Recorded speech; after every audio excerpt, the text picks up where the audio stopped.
I appreciate the support. For more unedited content, follow me on Patreon, Drew Titan, LLC.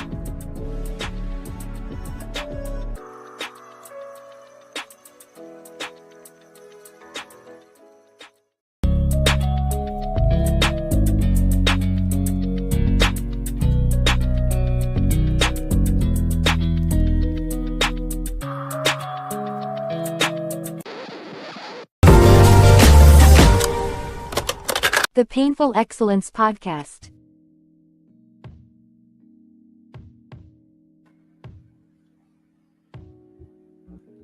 Absolutely.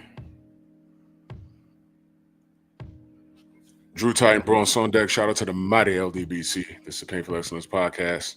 Like and share the video. Smash the like button.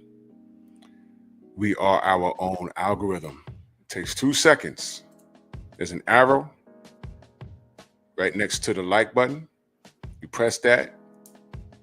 You press the post option. It comes up. You just say pep talk outside. That's all you got to say. And then come right back to the stream. It takes a couple of seconds. Will be greatly appreciated. We are our own algorithm. So yeah.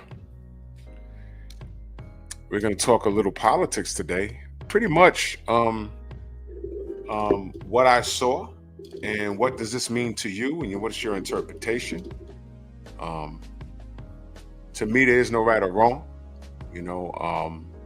I just want your interpretation because, politics is a slippery slope. People can get very, aggravated and, sensitive as it pertains to what we're dealing with here. So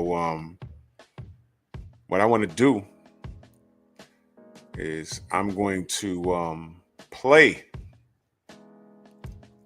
I'm going to play. I'm going to play the audio of this meeting that Zelensky, president of the Ukraine, the highlight of it. And he fell out with Donald Trump, and everyone's saying Trump put him in his place. And I want to know what this means to you. All right. So let me do this roll call. Amanize. I'm definitely going to drop a link for you, Queen. I want to hear what you got to say. My brother Rod Neal, Nicholas Levy, Chilltown Majors, the Sensei, Stormy B-Man. If you miss Nerds on Culture, go catch the replay. Hulk Mode, what up? J-Man, salute. Yeah. So the things that I've heard, I'm like, ooh. Andre Jones, Tay-Tay, good evening. I'm like, man. Did he put him in his place? Was it just? I want to know what your thoughts are. Philip D, salute. I want to know what your thoughts are. What I'm going to do is I'm going to play what was said and how Zelensky took it. And after this is done, I want to leave y'all with a question to keep in mind as we play the tongue lashing that Trump gave Zelensky in the Oval Office. The question I have for you is Zelensky taking our kindness for weakness? Does he have a form of entitlement? Does he feel that we're supposed to help him in this war? Is this war any of our business? I want to hear what you have to say. So what I want to do is I'm going to play this. I'm not going to play this in its entirety because it's like almost an hour long. I'm just going to play the highlight that people are talking about. So let's get to it. And now I'm talking with my friends in Poland, and they are worried that you align yourself too much with Putin. What's your message for them? Well, if I didn't align myself with both of them, you'd never have a deal. You want me to say really terrible things about Putin and then say, hi, Vladimir, how are we doing on the deal? It doesn't work that way. I'm not aligned with Putin. I'm not aligned with anybody. I'm aligned with the United States of America and for the good of the world. I'm aligned with the world, and I want to get this thing over with. You see the hatred he's got for Putin. It's very tough for me to make a deal with that kind of hate. He's got tremendous hatred, and I understand that, but I can tell you the other side isn't exactly in love with, him either. So basically, if you don't know, the Ukraine and uh, Russia is at war, and the monkey in the middle is us.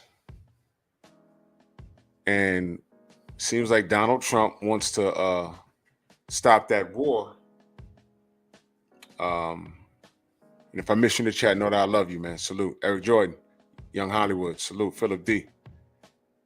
But the only way to do that without the loss of life is just to come to a mediation. What do we have to do to stop bombs from dropping over your head? What do we have to do?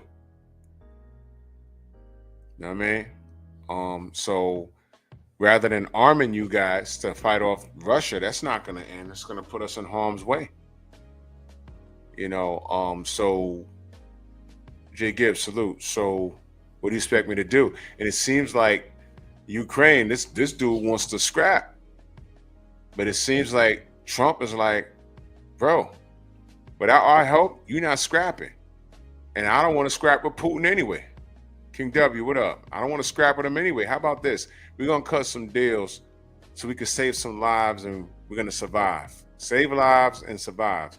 And the thing is, when you're the B side, little boxing talk, when you're the B side, you got to concede. Just Spark, salute. So, I'm keeping it simple here. I'm going to go ahead and play this. Fair use. So it's not a question of alignment. I'm aligned with the world. I want to get the thing set. I'm aligned with Europe. I want to see if we can get this thing done. You want me to be tough? I could be tougher than any human being you've ever seen. I'd be so tough. But you're never going to get a deal that way. So that's the way it goes. All right, one more question. I want to respond to this. So look, for 4 years in the United States of America, we had a president who stood up at press conferences and talked tough about Vladimir Putin, and then Putin invaded Ukraine and destroyed a significant chunk of the country. The path to peace and the path to prosperity is maybe engaging in diplomacy. We tried the pathway of Joe Biden, of thumping our chest and pretending that the president of the United States' words mattered more than the president of the United States' actions. That's Vance right there. Just Spark, salute. That's Vance right there. And that's a good question. Salute to Eric Jordan. He says Trump standing on business. Zelensky is beach made. Well, we're gonna talk about it. And I want y'all to keep my question in mind: does Zelensky have a form of self-entitlement? Like, yo, you supposed to help us fight Putin and Russia because they're the villains, man. And Trump pretty much told him, yo, bro, we ain't gotta do nothing, but you go ahead in a minute. And I'm like, ooh, that's pretty rough. He put you in your place, and what? What you gonna do about it? Hold on.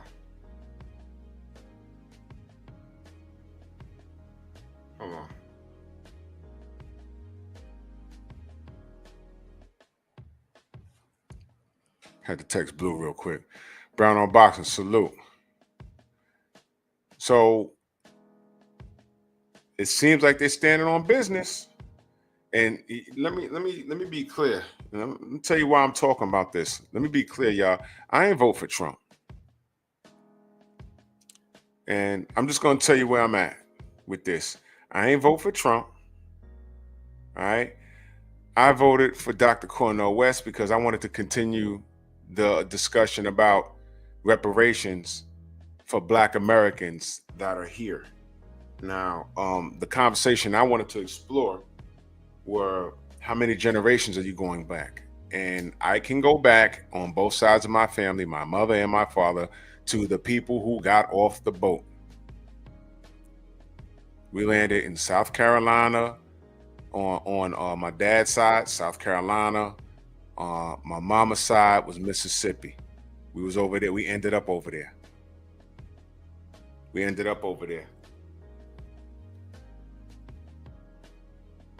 Hold on.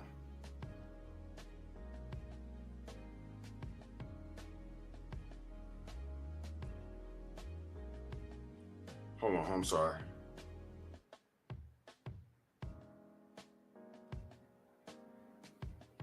My bad, y'all. Blue text. Hold on. I'm sorry. Give me 1 second.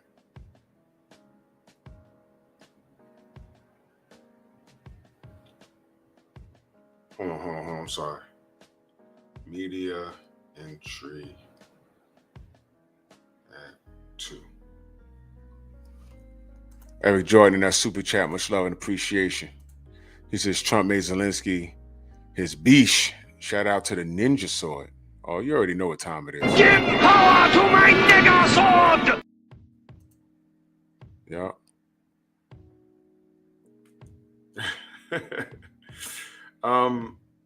I voted for Dr. Cornel West because I want to talk about reparations. Now, reparations means cutting a check. Copper, what up? Now, every time I turn around, America talking about we ain't got no money. We ain't got no money for reparations. How much money did we give to Ukraine? Why couldn't that be refinanced into Black Americans who were here for a few generations? I mean, let's not act like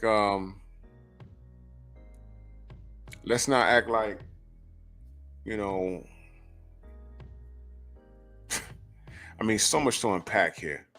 Every time I turn around, we ain't got no bread, but we was funding this guy's freaking war, and I have military cats that came back from the Ukraine. They said, I'll never visit that place again. They got swastikas over there. There's Nazis over there, man.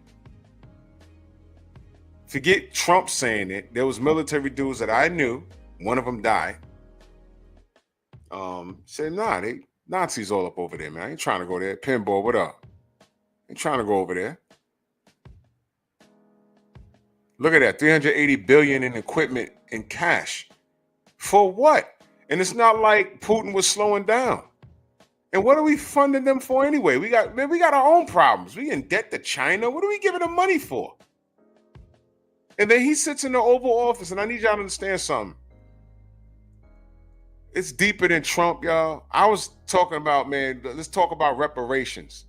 And every time there was a reparation conversation, let me tell you the flip. I saw this reparations, something in California, and they were talking about it. And this woman's daughter, she felt her daughter was disrespected. Her daughter was like 14, 15 years old. She had read something at a reparations rally or something, and it was like in a school somewhere. And they said, yo, listen, why is she on the mic talking anyway? I forget exactly what happened, but this Black woman started cursing out everybody on the panel and people, and it was a big old thing. She started turning up, and then she turned on her patois. I said, oh man, she's not even Black American. Why is she on the board? And I think she was standing against reparations. So the flip was they put her in a position amongst Black people, and she's not really Black American. And she's the only person. It's like you trying to get a vote saying all in favor say aye, and she's the only person saying nay. That's because, bitch, you ain't getting a check cut for yourself. J-Man, I think Champside did report that, but that wasn't the only place I saw it, though. But yeah, he did report on that. She's not even us. So of course you're gonna stand against it, man. Take that back to Jamaica, wherever it's from, where you're still under European reign. Get out of here.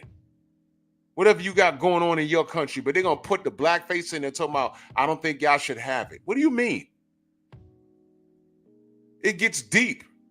But I wanted to talk about reparations for us. Japanese people got reparations. Did y'all know that? Jewish people got reparations. Did you know that? Why haven't we got any reparations? But we giving this fool in their country with some Nazis running around in it? It's true.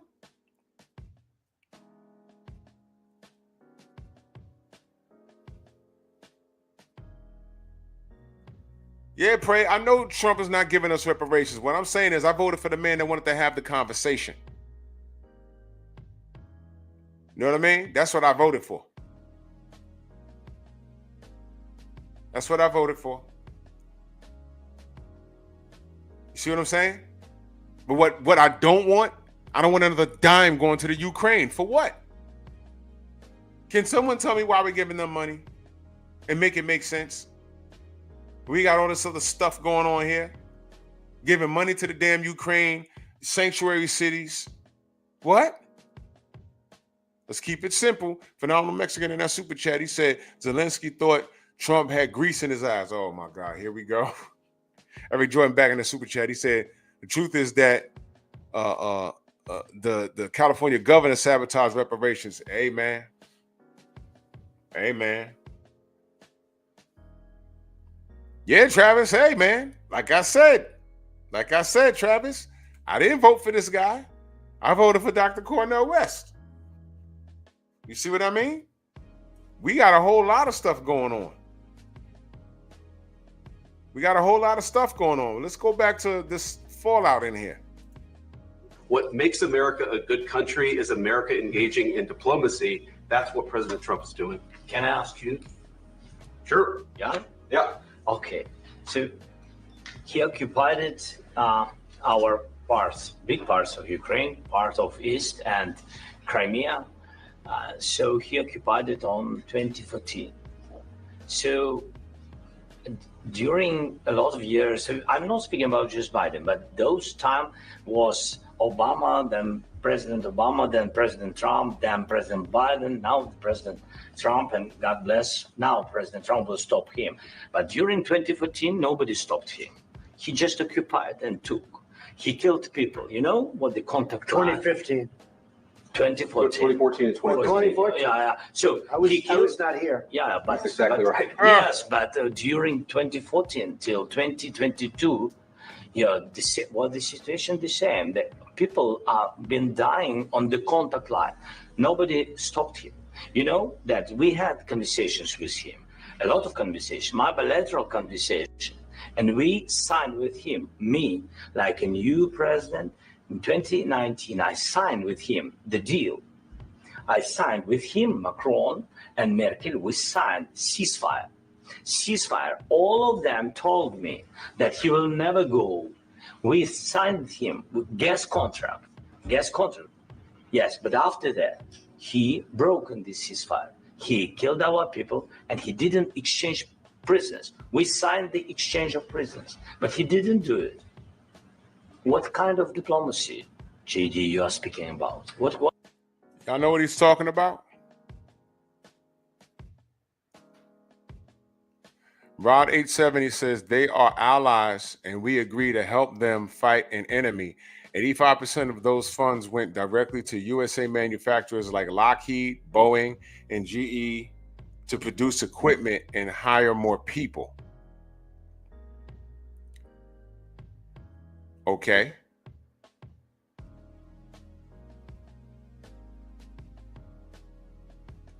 All right.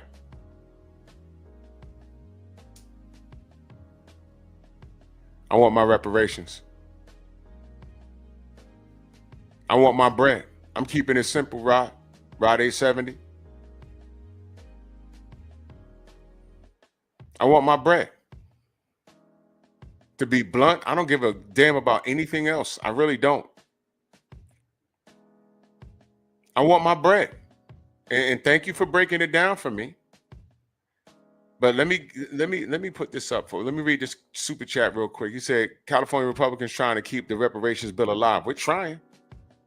Let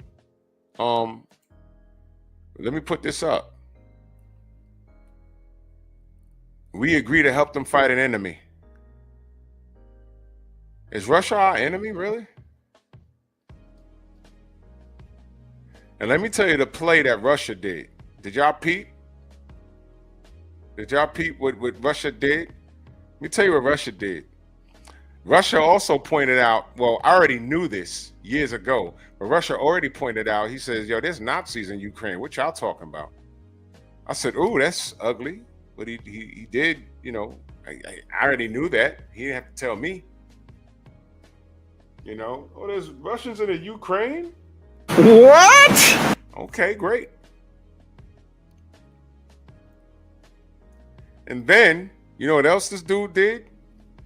And this was a play on us because he knows we're asking for reparations. You know what he did? He let us know that Jesus was black. Did you peep that? Whoa. I was like, yo, did y'all see that? I was like, yo. Yo. What's that? The brother Rod 870 says they only receive 15% of those funds directly. If you voted for Cornel West, you threw your vote away. No, I didn't. I voted for Cornel West. It was an option, so I exercised my option. I ain't throw it away. I voted for Cornel West. So that's why we are headed towards a recession, and 200,000 black federal workers will be unemployed. Only 200,000 black federal workers? Then why every time I turn around, I'm seeing white women screaming on the line talking about, oh my God, I voted for Trump and now I'm getting laid off. How many white federal workers are getting laid off?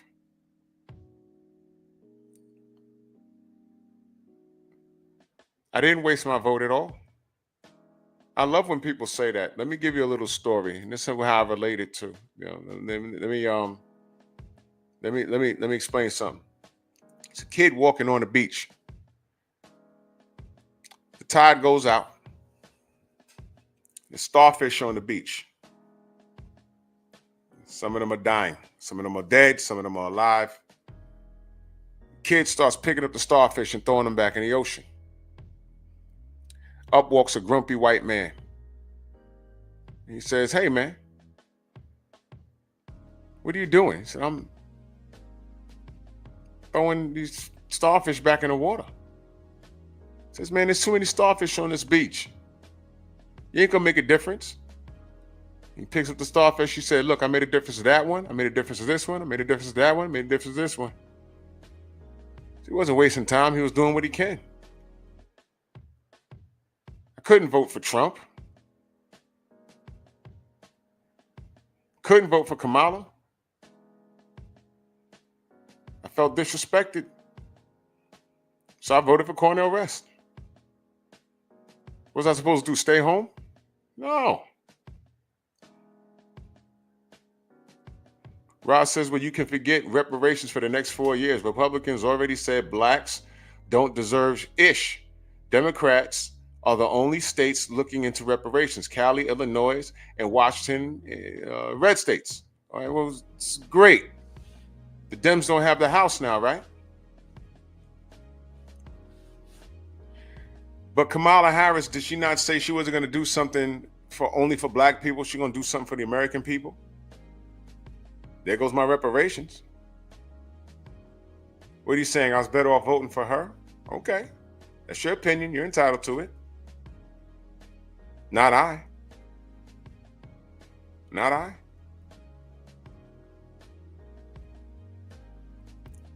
I was very clear as to why Kamala lost. And I'm going to be very blunt. Her marketing was effed up. No vote, no vucking. You remember that? That was the packaging. That's how you get black people to go to the polls. You get, this rundown stripper / rapper from Miami and some fat black homo with a BBL. Talk about no vote, no vucking. I already knew what was going on. I said, man, they blowing it. And they blew it. They blew it. Was it the correct thing to do? I'm not saying that. I exercised my right to vote, and I voted for Dr. Cornel West. That's what I did. He led with reparations. That's what I wanted to discuss. And no, I don't believe the Democrats.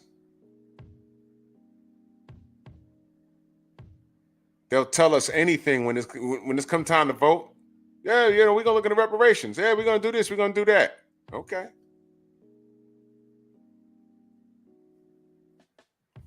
Okay. And thank you, Armanaz. We've been in a recession for 3 years. Ain't nothing new. Pray, that is the logical thing to say. But if you heard me say about maybe 20 minutes ago, a lot of black people, when they get their reparations, they're going to give it right back into the economy in the first week. You're going to have people like you and I, because you're typing like you're a logical person, that's going to merge with other people and create businesses, buy property, and attempt to generate generational wealth for our families. And then you're going to have a bunch of N-words, a bunch of ninjas running around buying up cars and trucks and rims and tricking off in the there's going to be a spike in strip clubs and what I call nigger nonsense. There's going to be a spike in that, and it'll crash in a year. They're going to give it right back to the to the country. That's what I'm saying. Reparations ain't going to hurt this country. It'll help them. Hell, we only are 13% of the country, right? We're 13% of the population. It's not going to hurt anybody. And watch how many white people are going to come up saying, hey, man, I'm really black. I'm 80% black. You know how I know they're going to do that? They did it with the Native Americans. Oh, we can open up casinos on our land and not get taxed. You know how many white people said, hey, man, I'm 100%. I'm Native American. No, you're not. You're blonde hair and blue eye. Ridiculous. I already know what's going to happen. But we can't remain where we're at. We have to make a choice. We have to make a change, man. You got to try something different.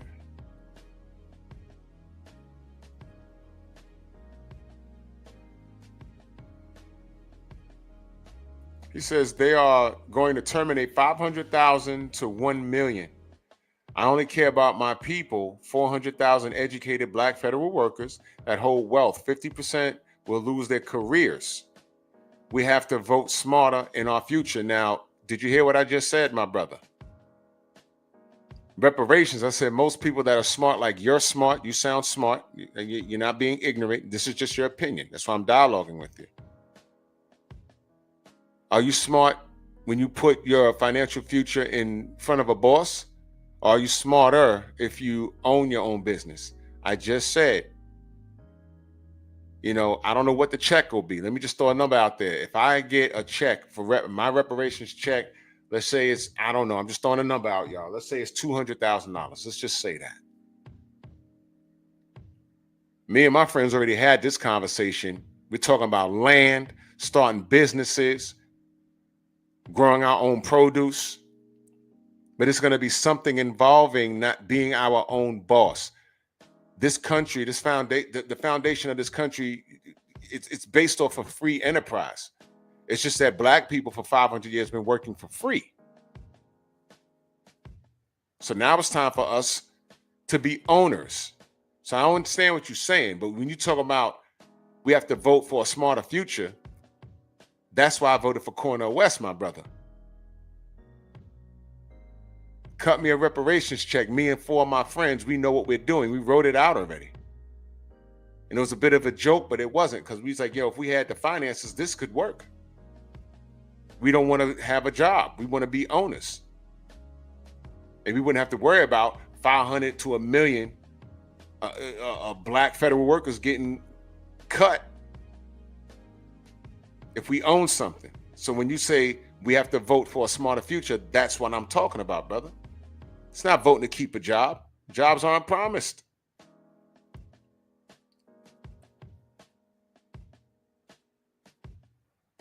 Now, I know she said that, but she also said what I just quoted, brother. I'm not going to do something just for black people. I'm going to do something for the American people, something to that degree. That's a bit of a contradiction to what you just said she said in 2018. Look, she's a politician, brother. She's a politician. She's a politician. She says one thing and does another. She's not any different than anybody else. I have trust issues when it comes to everybody.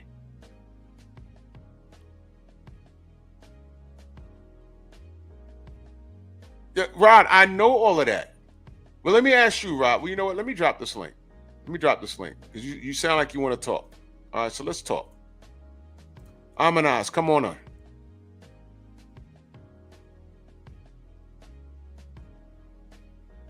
Let's have a conversation, brother. It's okay. And I'm not saying you're wrong. You have an opinion. You're entitled to it. It's all good. But you Amanaz, you can come up. Y'all can come up. And I never said that I know everything. I like to keep it very simple here. I like to keep it very simple. I have trust issues.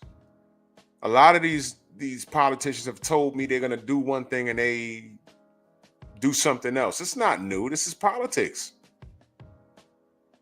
But until we can get that popping, let me play what happened in the Oval Office.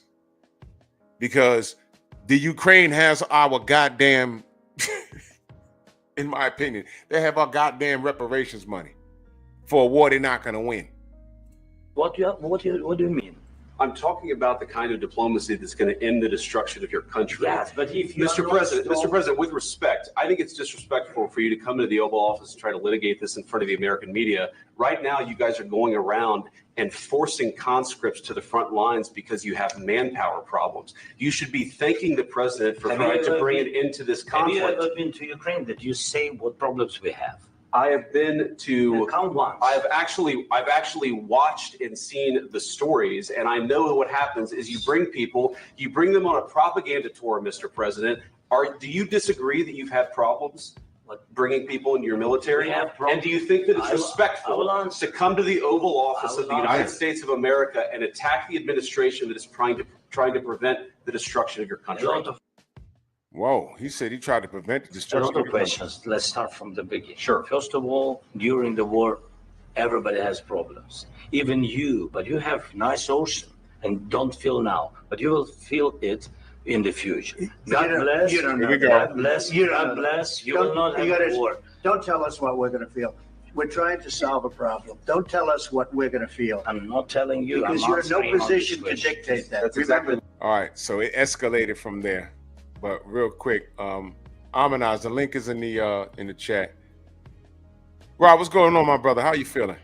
Hey, what up, Drew? Yes, sir. Yes, sir. Give it to me straight, brother. Go ahead and cook. First off, I want to say I appreciate what you're doing because a lot of people don't have these conversations, and the fact that you having this conversation, I think is so vital because that's one of my main goals. Me and a few friends of mine that I do business with and work with, we're going to get out and try to educate, young Black men on politics a lot more in our communities, right? Because we feel like there's a political education a gap there where there's so much information out there now that we don't know what's real and what's not, what's good information, what's bad information. And sometimes you could get the bad information and not make the right decision that's best for your community. And I think a lot of middle class and poor people are starting to understand that now with the vote of Donald Trump, right?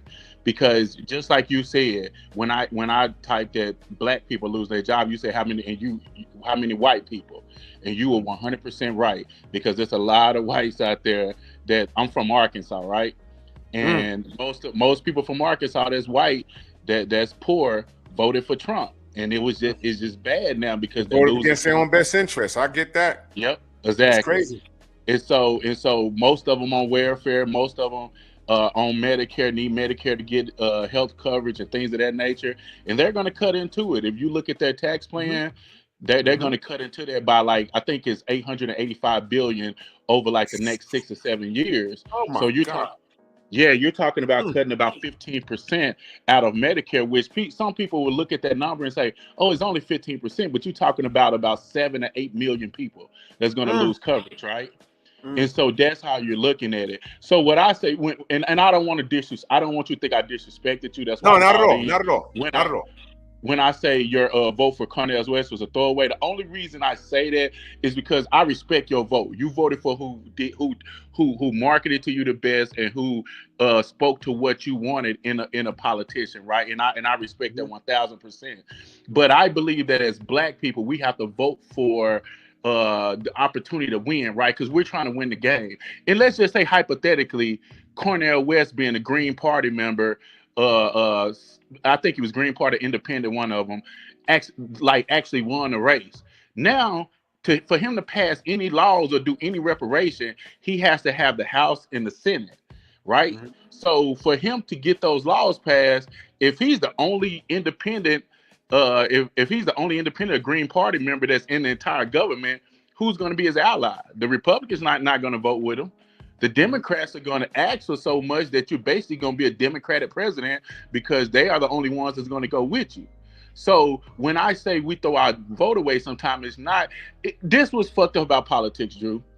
You got to pick the best of the worst. It's just fucked up. It's fucked up. It really is.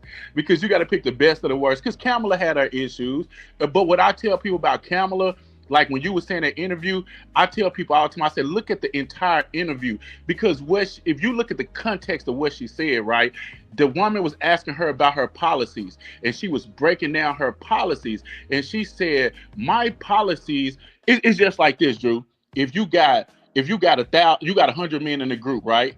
And 80% of them are 5'9" or shorter, and then 20% are 5'10" and higher. And you say, hey man, I'm gonna give everybody $100. I'm gonna give $100 out to everybody that's 5'9" or shorter. But anybody could get it, but you got to be 5'9" or shorter. So then they can't go to court and say, hey, you discriminate. You saying you're going to give it to everybody with a blue shirt on. You just said, hey, any human in this group that's shorter than 5'9", you could get this $100. So that's what she was doing. So when she said, I'm going to give first time homeowners, or if you haven't owned a home in 7 years, I'm going to give you a $25,000 down payment credit to purchase a home. You know who that would have impacted more than any other group in America? Black Americans, because we only own 40% of our homes versus 77% for white people and like 82% for Asians. And I think it's like almost like 60% for Hispanics. So when she put that policy, I know it's not directly for black people, because that'd be stupid for her to need other people to vote for her to just say, hey man, I'm just gonna do this for black people. If I'm a Hispanic man, why the fuck am I gonna vote for you? If you're just doing it for black people. If I'm an Irish man, why the hell would I vote for you? So if she do this policy, and then when you look at the results of the policy and you say, okay, this policy, we spent out $100 billion and 40 billion of it helped black families purchase homes, then guess what? That's not reparations directly, but it's almost like an indirect payment of reparations. And that's how I want to educate black people in my community to understand policies the way I understand it, the way I look at it. Go ahead. You said, well, let me read the super chat real quick. You Okay. said, Amina, salute Queen. Click the link, Queen. Click the link, Queen. I want to hear what you have to say. She said he told him back in September that the money was over. Let me see if I follow you correctly. You're saying the home ownership, the $25,000 credit towards home ownership, that's a form of reparations. Did I hear you correct? Or did I mishear you? No, I said that would be similar to a form of reparations for black people to create wealth. It's not reparations. Reparations, when I wanted to say this is reparations. But I said in her own way, she was doing a form of reparations, right? She was like, hey, I'm gonna do this because I know it impact black people more. It's just like with her and Biden, right? They gave like $30 billion to HBCUs, and then they gave like $16 to $17 billion to student loan forgiveness. Guess who impacted more by student loans? Black educated people, because we don't have a line of equities in our home. We don't have money to pay for college, so 80% of us have to take out loans or either get grants. How we?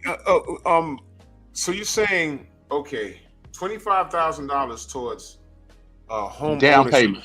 down payment. And how many? What's the percentage of black people that are homeowners in America? 40%. 40% in America.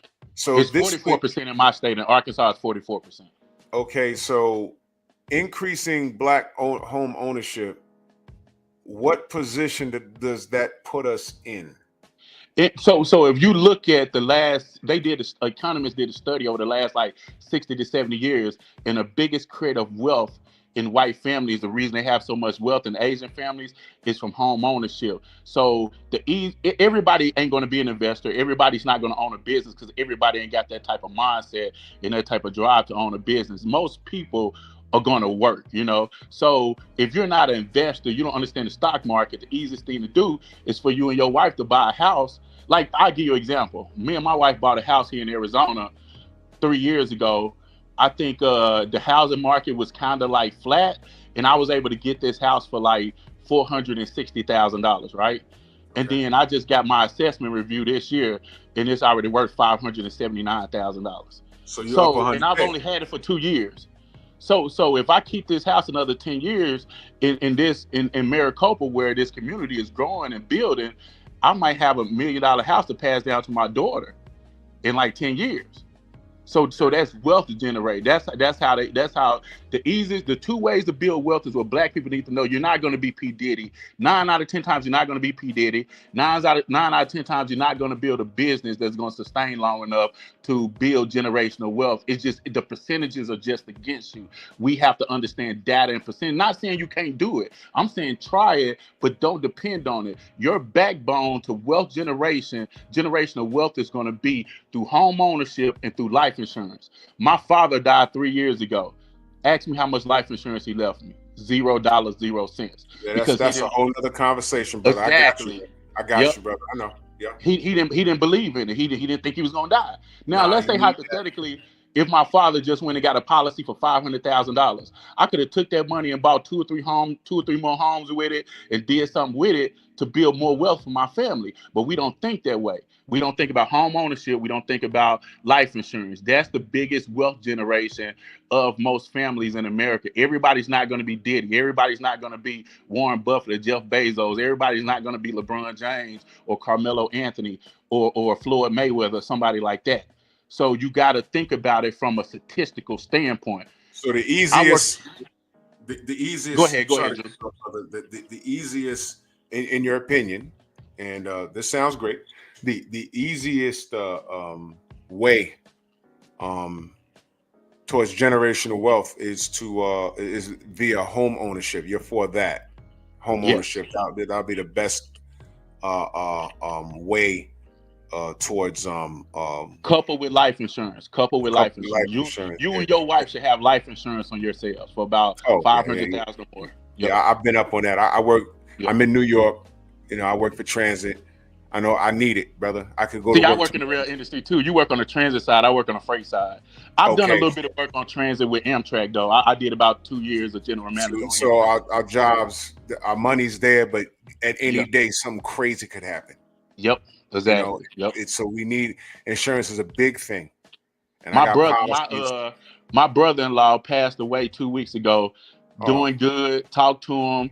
He was doing good, talking about, like, when I come down, he got a boat that he just bought, and he was saying, hey, when everybody come down, you know, like on the 4th, I'm gonna take out the boat and all that, and just walking around the house and had an aneurysm, and he was in the hospital for a month, and they couldn't stop the bleeding, and he passed away. So, but luckily he was smart enough to have, I think his wife was saying he had like a couple of life insurance policies, and he owned his house, so her and the kids are good, right? That's very important. Yes.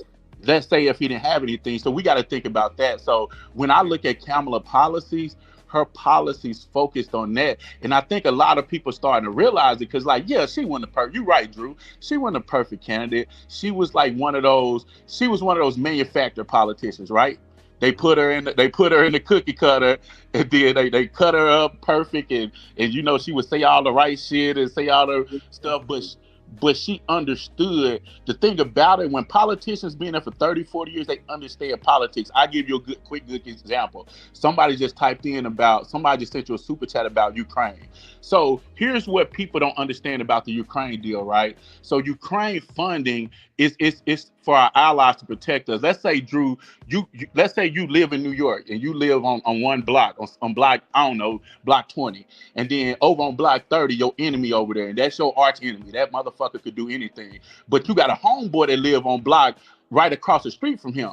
So you go to your homeboy, you say, hey man, I'm gonna put some of my soldiers over here to stay in your outhouse, and they gonna watch that motherfucker over there to make sure he don't do nothing. I'm gonna give you a couple of bucks every month. If he try to attack you because you helping me, I'm gonna make sure I send some more soldiers over there and make sure you equipped to keep an eye on him. That's what Ukraine is. Ukraine is the closest ally to Russia. So we set up a lot of our military intelligence over in Ukraine, so we could keep over in Ukraine, so we could keep an eye on Russia, so we can make sure they don't try to do anything. Because if they try to attack or do anything to take over, conquer any type of land, we right there on their ass within 24 hours. So they can't do anything. That's what's been keeping them at bay for so long, because they know we're right there in Ukraine. That's why they don't like Ukraine. That's why they know if they take Ukraine, they could pretty much start going to Poland and different parts of Europe and trying to take over. So that's the relationship with the U.S. and Ukraine and the other European nations. So basically, what U.S. does is they put in a budget. It's nothing. It's just like a business. If I'm running a business, I got an annual operating expense when I'm with the railroad, and I'm in the mechanical department, Drew. So you know where I work at. So in my mechanical department, I go to my team every year, my executive team, and I say, hey, I'm gonna need I think this year I need about $18 million to run my mechanical department in my region, because I'm gonna change out so many traction motors.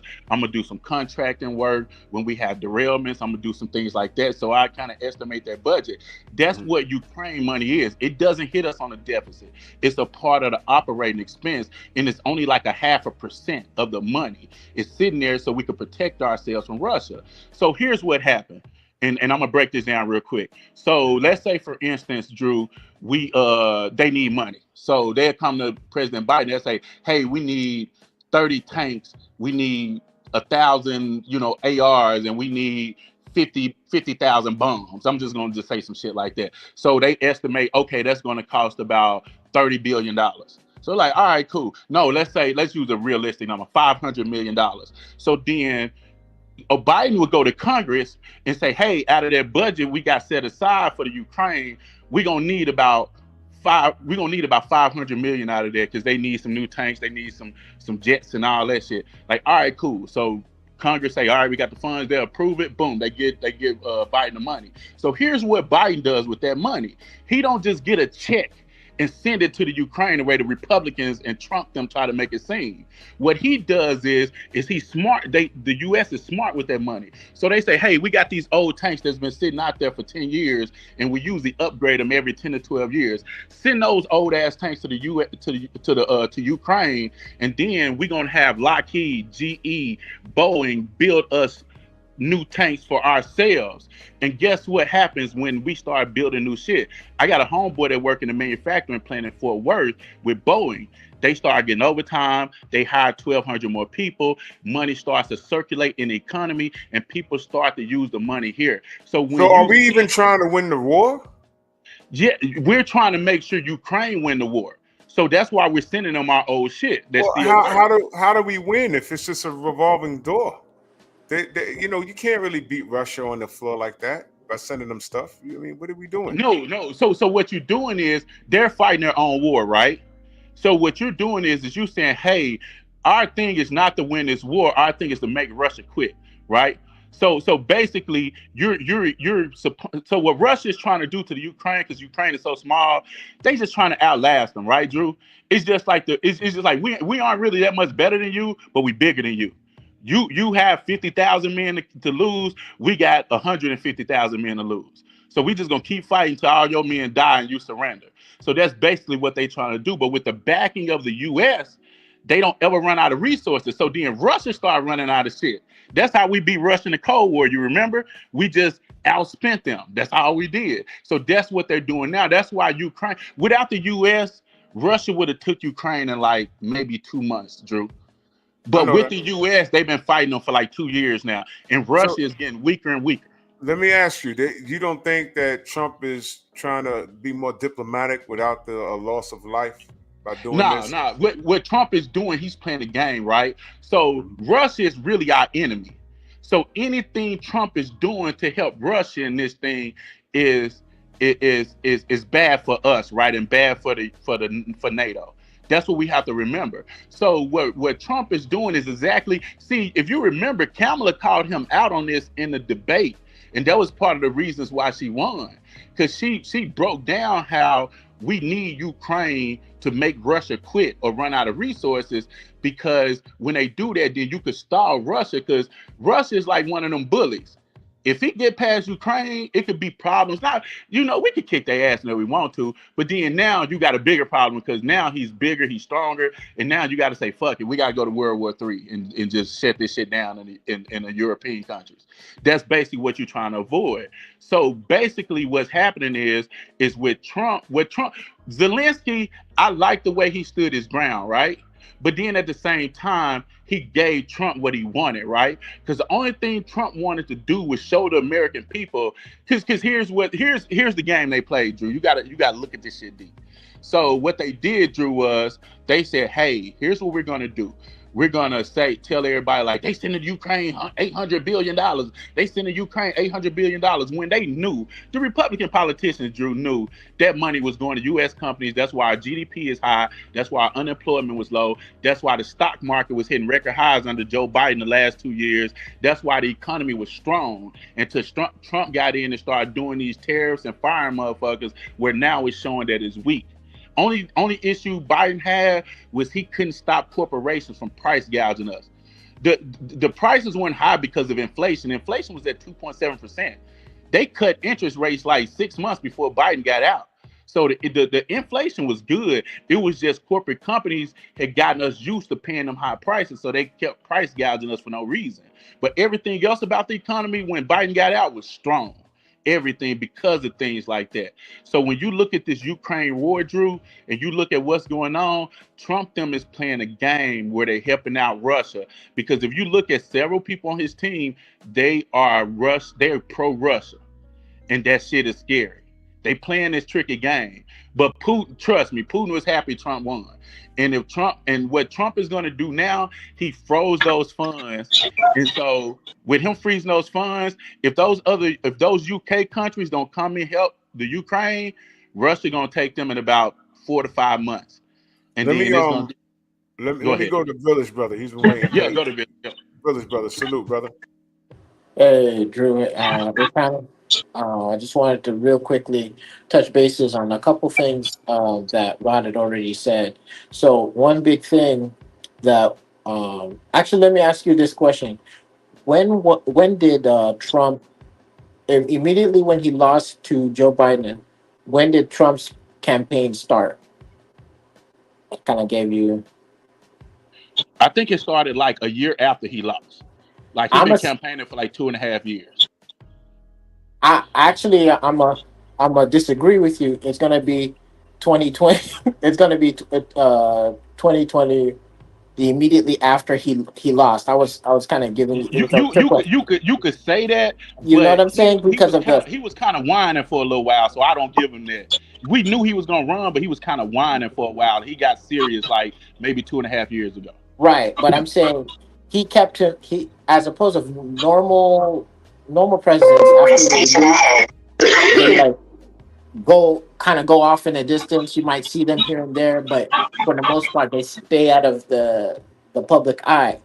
He kept himself in the public eye as much as possible, so as to stay relevant, and thereby that's true. That's you true. know what That I'm saying. true. And thereby, when he does hit the campaign, it only makes sense that he'd be the top person, as opposed to the Republicans to actually go, okay, you know what, we don't want to necessarily have that kind of administration again, or we don't want to have him to face. Let's start really pushing other people. They just kind of laid back and let Trump do his thing, and then he kind of was able to swoop in 2024 pretty much and be the candidate for that. So that's one thing. Hold on, Village, real quick. You keep saying what you're saying. Mm-hmm. To be honest with you, the first 2 years after 2020, DeSantis was actually the leader in the House, and a lot of Republicans got behind DeSantis. But he started doing weird shit, and he just came off as weird. And they didn't. I don't think the Republican Party understood the power Trump had with his base. Trump has a cult-like following of like, it ain't like 10 million people. It's like 60 million. Yes. He has a huge following, man. Yes, Go absolutely. ahead. Absolutely. No, I agree with you. It's that what's the saying? Wrong and strong. Yeah. or stronger. You know what I mean? He's one of them kind of people where he's just the loudest person, and because of the fact that he looks confident in how whatever he's saying, that kind of help polarize the Republican Party to the point where it is at this moment, where basically MAGA rules it. And it is what it is there. Now, the only other thing that I would probably add to the whole Russia situation is that unfortunately there's a bit of context that we need to understand about the Russia Ukraine situation, and the big issue is that Ukraine tried to pitch in to become part of NATO. That's the big reason behind why Russia ended up doing what it's doing. Yeah, You know what I'm because saying? they Because didn't so want Ukraine was trying to become completely independent of them, and they didn't right. like that. And they knew if they got in NATO, they would have the backing to say, "Hey, we don't have to. We're on our own. We got our big brothers behind us." Like if I walk in the club and I got Drew big ass behind me, nigga, I'm walking there, I'm slapping motherfuckers. You know what I'm saying? Shit. Right. But see, here's the content. Here's the issue, is that Ukraine and Russia historically have been pretty much the same people. In fact, like that's why Ukrainians understand Russian. That's why That's Russians true. understand. That's true. You Yep. know what I'm That's saying? true. Up until after the Cold War, where everyone that was that was behind the Iron Curtain was able to gain independence, and therefore be their own autonomous country, their own autonomous people, and then just kind of still have ties to that. That's where things kind of change up. Now, I ain't cool with what Putin did, but the big issue is that if Ukraine became part of NATO, then any person that is in NATO, they're gonna have missiles on them. You know what I'm saying? Missiles pointed at the enemy. Yeah. Who Yep. happened? Who's that enemy? Russian. Russia. Yep. Yep. So now think about if you had your ops, your neighbor, you happen to have your neighbor happened to be your ops, and your ops had a whole like a bunch of guns pointed at your house. You know what I'm saying? Yeah. Yeah. Now it becomes a Yep. whole another. Oh, okay. So you about that? You about to do? So what you're gonna do? You're gonna try to But do this thing. Russia and North Korea is that type of op where you got to do that shit. They like the King Von of this shit. Like you got to keep an eye on them and keep a strap like ready. I I ain't saying necessarily you gotta completely surrender everything that you need to do, but at the same time I don't think necessarily them becoming part of NATO is going to be the best idea. I hate to say that, because the big issue is that Russia Russia has nuclear weapons. They could take Ukraine out of the map. I'm sorry. I That's They mean, true. could. That's true. that's crazy because that's literally like rolling a grenade to your neighbor's house and like they're Yep. right there. That's like, I mean, the whole thing with nuclear war, I really understand. Unless there's an absolute maniac in the country. One bomb, if someone launches over here and we launch over there, they're gonna connect. Everyone's dead, so it's like we're dead. So let's just kill them, and then everyone else gonna be launching their bombs, or we ain't going out like that. So we're all dead. You understand? Right. So I don't think no one really, as crazy as this dude in Korea appears to be. The craziest. They don't want to blow the planet up. It's all a stupid threat. We have it for no reason. You understand? Mm. The threat of war has always been stupid to me. Putin's Yeah. Yeah. bullying these guys, and it's just hard for me to support the Ukraine knowing what they got going on. Let me go to my brother Eric Jordan. Salute, brother. What you got on this? Salute, Drew. Salute, bro. I mean, there's a few things that Rob was saying that is actually incorrect with Kamala, and the real reason why she lost because she could not explain a few things. But one of the things she couldn't explain was her open opportunity economy was, and also pretty much certain policies she tried to implement, like the down payment, that 25K down payment. There was something that was actually very specific about that $25,000 down payment. It was only for immigrants, because I ended up reading that bill big time. And it said, if it didn't say, look, bro, let me talk. Go ahead. If it didn't say first generation, then it would have been for anybody. But just because it specifically said that, and when I read it, I'm like, wow, this is only for immigrants. It's only for immigrants. That's it. It wasn't for. It was very specific. And she tried to implement other races, but they ended up finding out that she was never going to promise those policies anyway. So Drew, this is the kind of misinformation that I've talked about, like within our community. Like he literally just said that. Hold on, Eric. Go on mute for a second. Oh, gotcha. I thought you was done, Eric. My bad, Eric. I thought you was done. But yeah, so he literally just said that it was for immigrants only.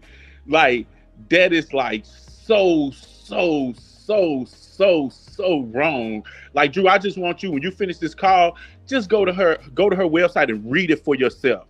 Because I've sent this, and I'll send it to Eric if he put his email out there. I'll shoot it to him. But it wasn't for immigrants. It didn't say nothing about immigrants. It didn't say nothing about white people, black people, Jewish people, nothing. It said first-time homeowners, and or if you haven't owned a home in 7 years, you can qualify for the $25,000 up to $25,000 down payment credit. That's what it says. So if you black, white, yellow, orange, green, blue, pink, and you never owned a home, I got the same thing under Obama. In 2009, Obama had literally the same policy, except his was only $8,500, whereas Kamala's was going to do hers for $25,000. Me and my wife took advantage of it because that was my first time owning a home, and I got the $8,500 tax credit. That's all it was. So it's not for immigrants, anybody like that. And if you look at statistics, my man, you will see that Black people, Black Americans, not Black immigrants, Black Americans are the largest group who've never owned homes. I literally know like hundreds of people who've never owned homes in their life because they just don't have the down payment. I just told Drew that I just bought my house here in Phoenix, in Maricopa. I had to come out of pocket $37,000 to close on my house.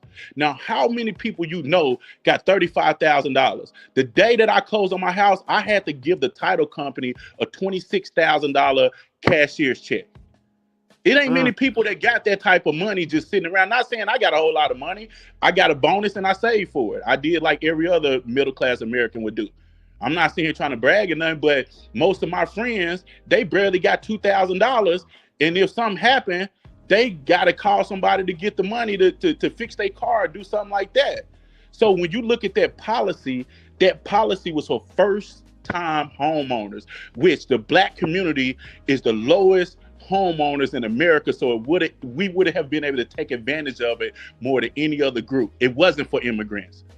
And it wasn't about her explaining her policies. I knew Kamala explained her policies perfect. I knew all of them inside out. Like she was going to do a $50,000 tax write-off for small businesses. You know why we need that? Because I started small business 5 years ago.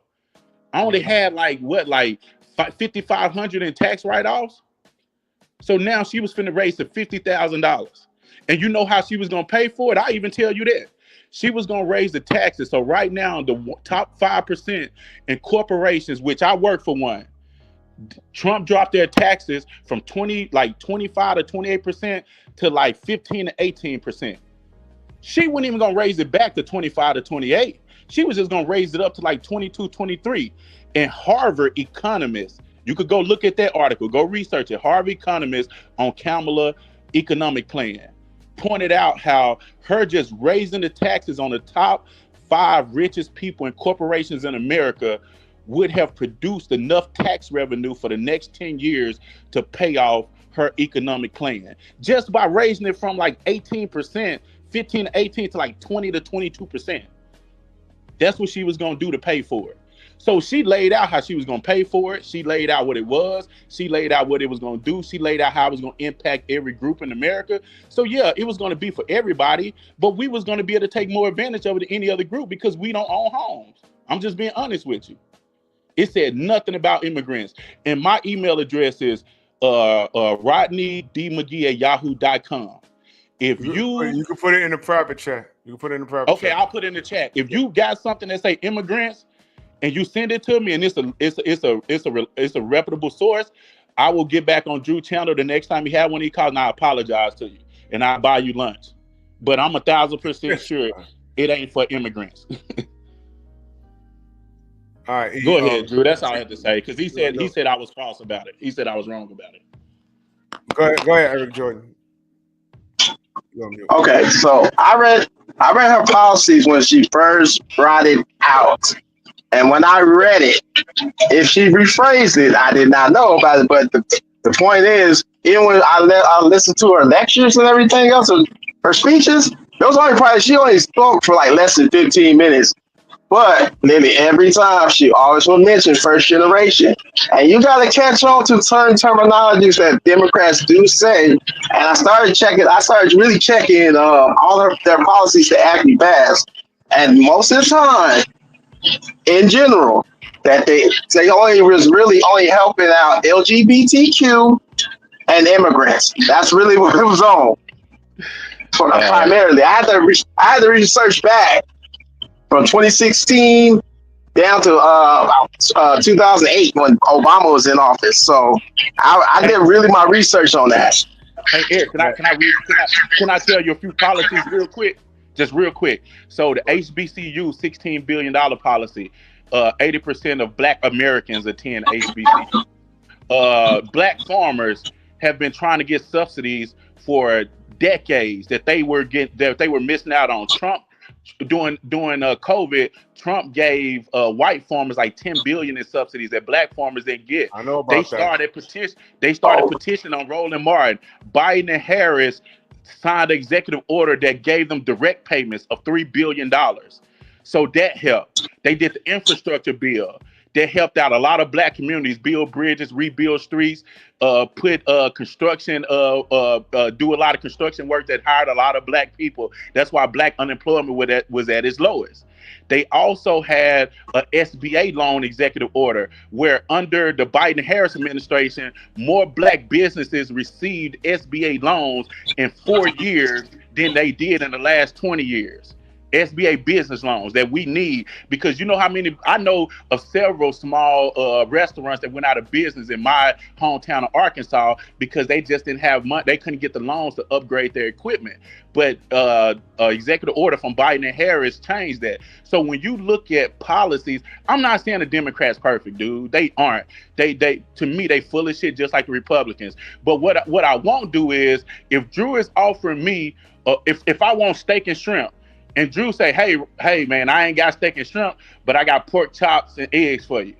And then you come over and you say, hey, man, I ain't got pork chops and eggs, but you could go outside and plant you some potatoes and hopefully they grow and I'll give you some water and some seeds. I'm going to take that pork chop from Drew and get my strength up and go and build something. That's what I'm going to do. I'm not going to go and take the least of whatever they're offering. So when you look at politics, you got to keep moving forward. Even if you inching forward, you got to keep moving forward. And I feel like we do a lot of throwing shit away, right? It's just like under Obama, we finally got like healthcare where 15 million new Black people got healthcare that didn't have it before under Obama. Then we went to Trump in 2016 and he stripped it all away. And it's just like now, we just got all this shit built up over time for Black people, all these laws and shit like that.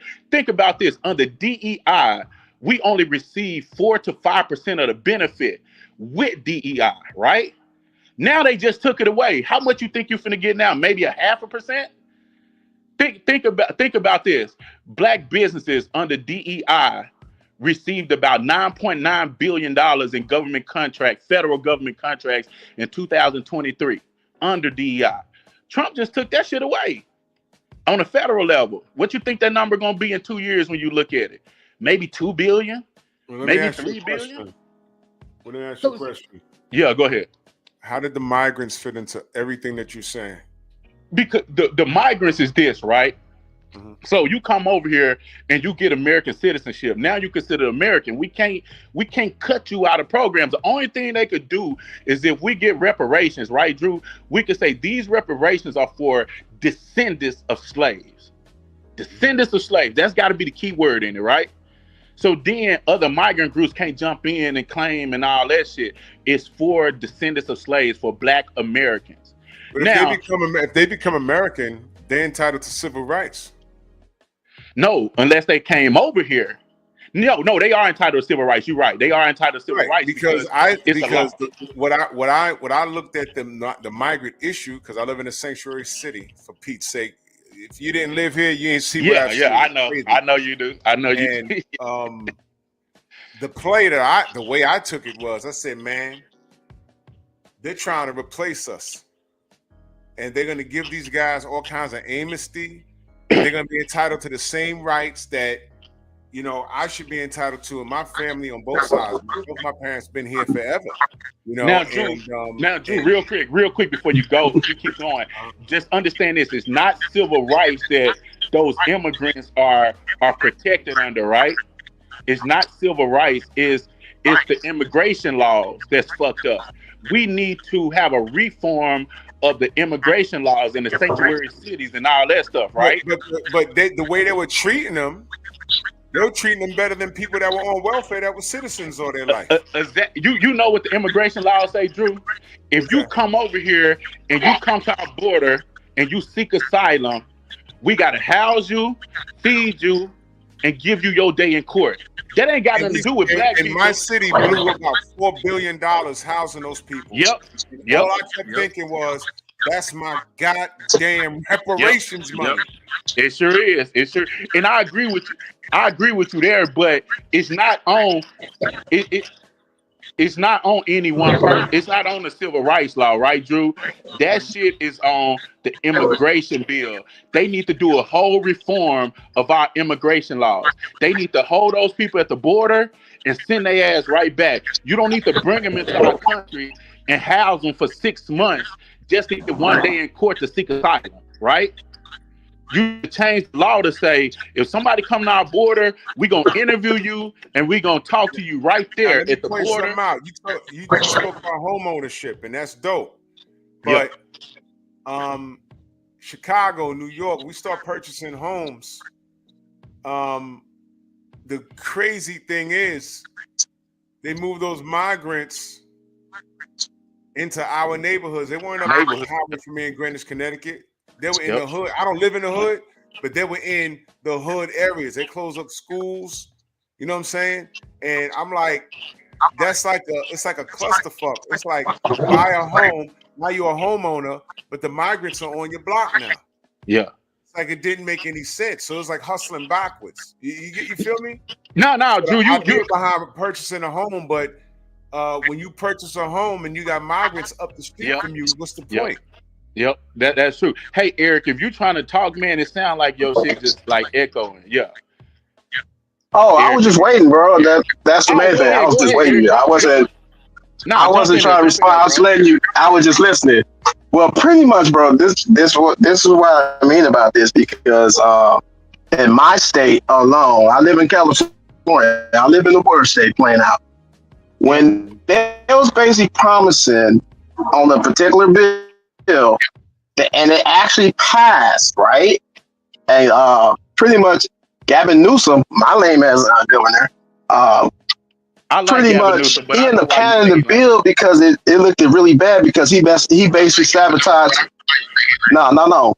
He's the most garbage governor I ever had, for real, in my lifetime. Because he actually sabotaged the reparations bill too. No. It's a fact. There's actually a recording of it that he actually sabotaged the bill. Yeah. You talking about the reparations bill? And after there was actually, Republicans, California. There's a few California Republicans that actually try to bring the bill back to it back in circuit, but they basically still shot down the bill because there's more Democrats than Republicans in the state of California, so it wasn't going to pass anyway.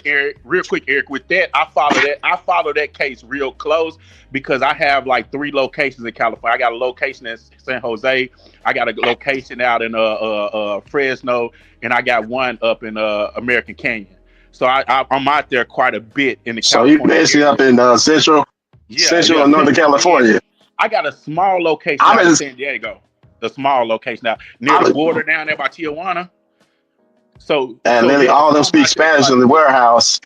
Yeah, exactly. Yeah. But Eric, I tell you this. I swear I'm annoyed with that. Nah, Eric, the homelessness, Drew, he ain't lying. The homelessness out there is terrible. It's like California does have a high GDP. It does produce a lot of money for the United States. But as far as policy-wise, I'm with him.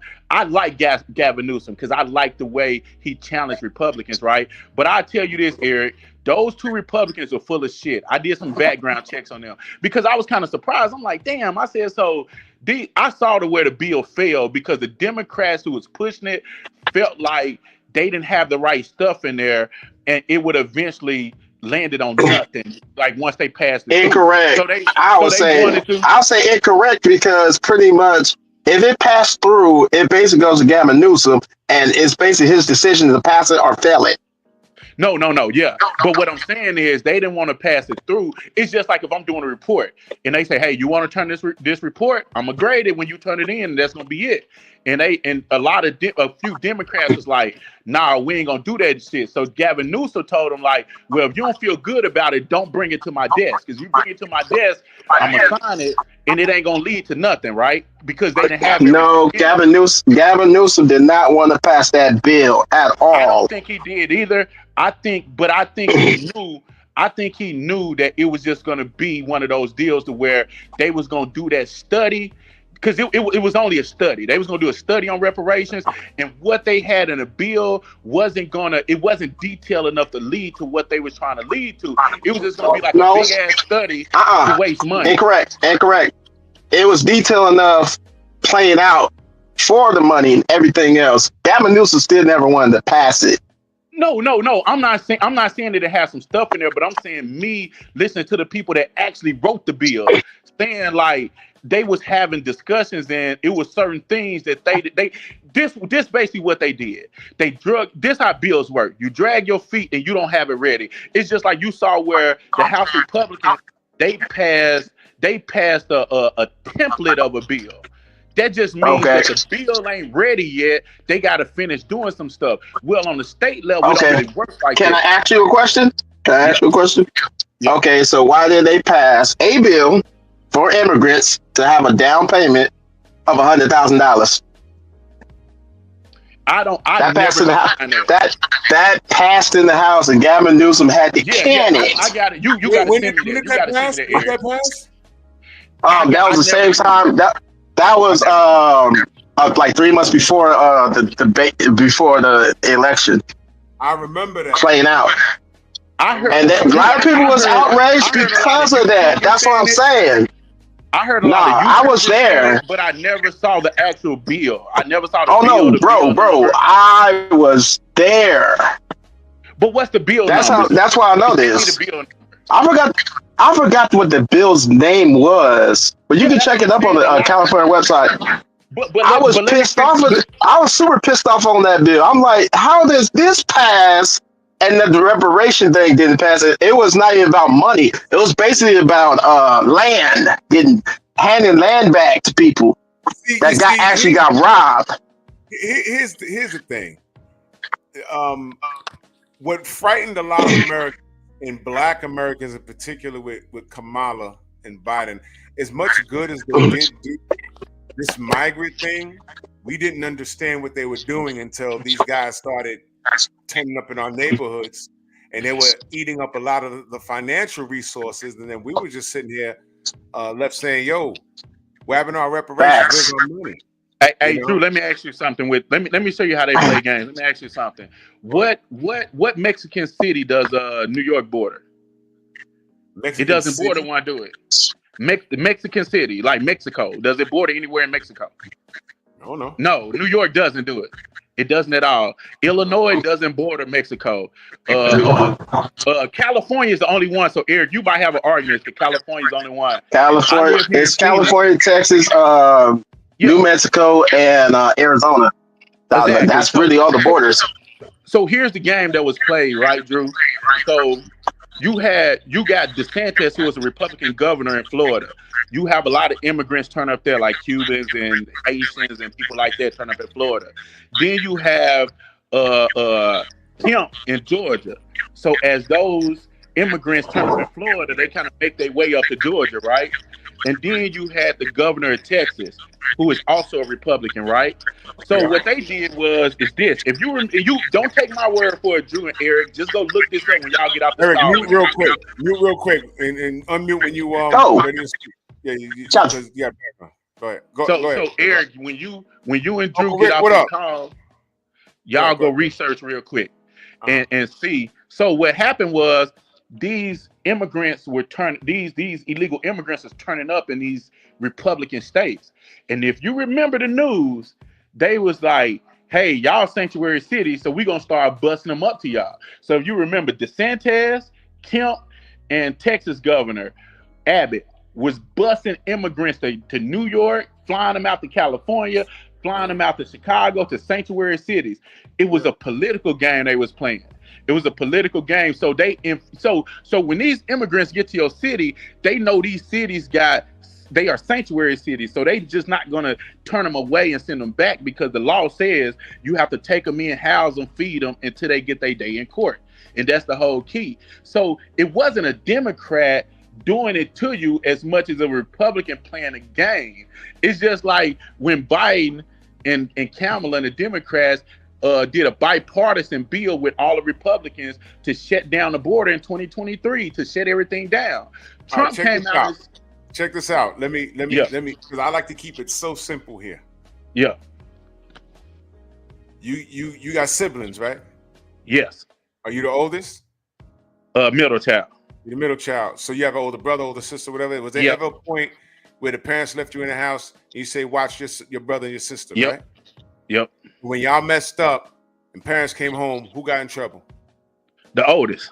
Thank you. No. I agree with you. Joe Biden, he held that L. I ain't saying he didn't. I'm just saying we as the people have to play I like listening to you talk about boxing, because you don't do like other channels do. Other channels just say like, oh, this guy won because this guy this and that. You would take your time and put all the context in the proper places and then break down what's going on so we could really see the true picture. I'm not one of those people. See, Drew, you and I work in the rail industry, right? And the one thing about the rail industry, you can't be incompetent in that industry. It's unforgiving. You have to be competent. Your leaders have to be competent. The people that's working there have to be competent in everything you do. So when I listen to you break down boxing, like when you broke down that tank fight the other night, you jumped on and I was happy to see you on. I was like, instead of listening to other people, I said, let me hear what Drew talking about. And the way you broke the shit down, I like how you take your time and dissect it. And that's basically what I'm telling people to do. I'm saying, yeah, Democrat president, Kamala, they hold that L. Trump played them like a fiddle. They let Trump play them. He outmaneuvered them right there. He told his people don't vote for the bill. Then he had his governors to ship people up to sanctuary cities. And guess what the Democrats did? They just sit there and said, well, Trump doing this, Trump doing that, instead of doing something about it. You know what I would have did, Drew? I would have gave Chicago, New York money to run them motherfuckers through the court system and get them back home within a month. They'd have been out of there within a month. Now, why didn't they do that though? Because they full of shit, Drew. The Democrats full of shit too. They just less full of shit than the Republicans, just like Eric said. That's how they blew the vote. That's like Eric said. They less full of shit. I never said that Trump was a better candidate than Kamala or vice versa. I'm just saying I understand how the Dems blew the house. I understand it. I get it. Yeah. And that migrant thing, that was the icing on the cake, because look, we're only black people. We're only 14. Well, we're like 14% of the population in I America. think we're more like 18%. I think they be so let's go with that. Let's go with that. Yeah.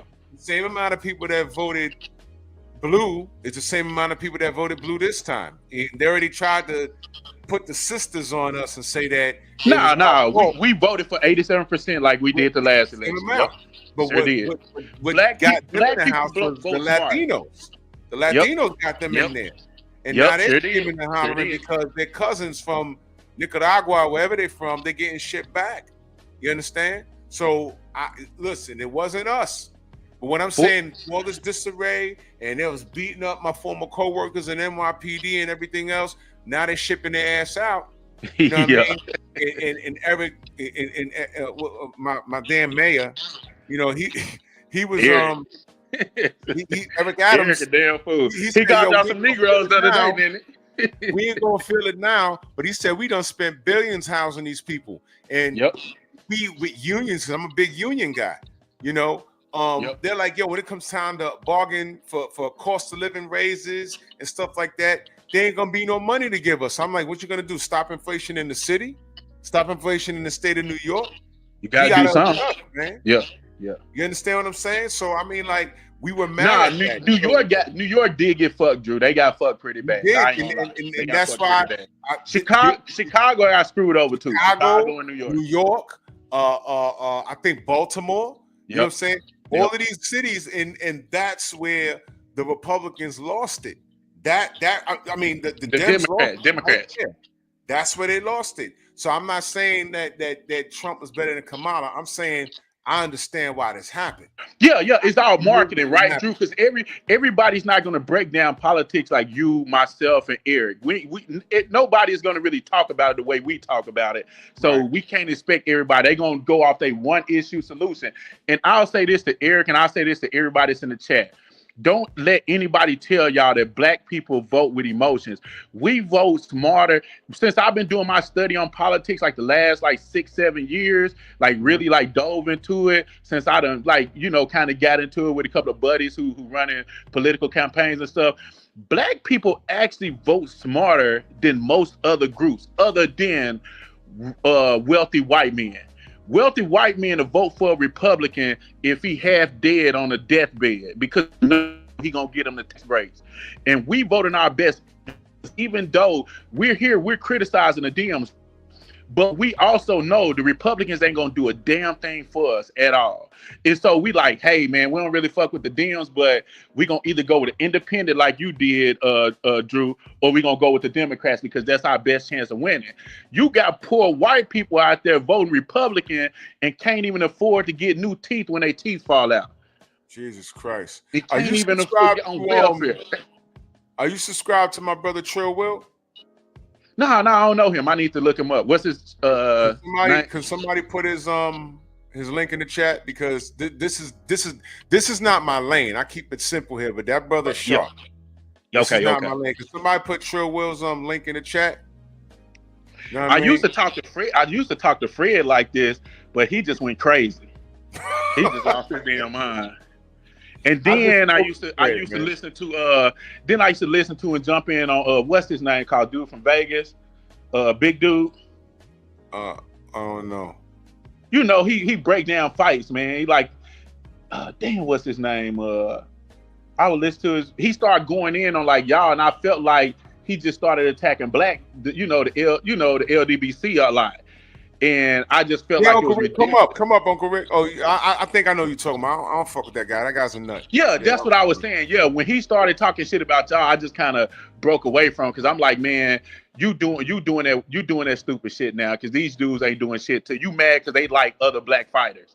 You know what I'm saying? Like, how the hell you mad because they support black fighters? Like, come on, man. Yeah, we became villains.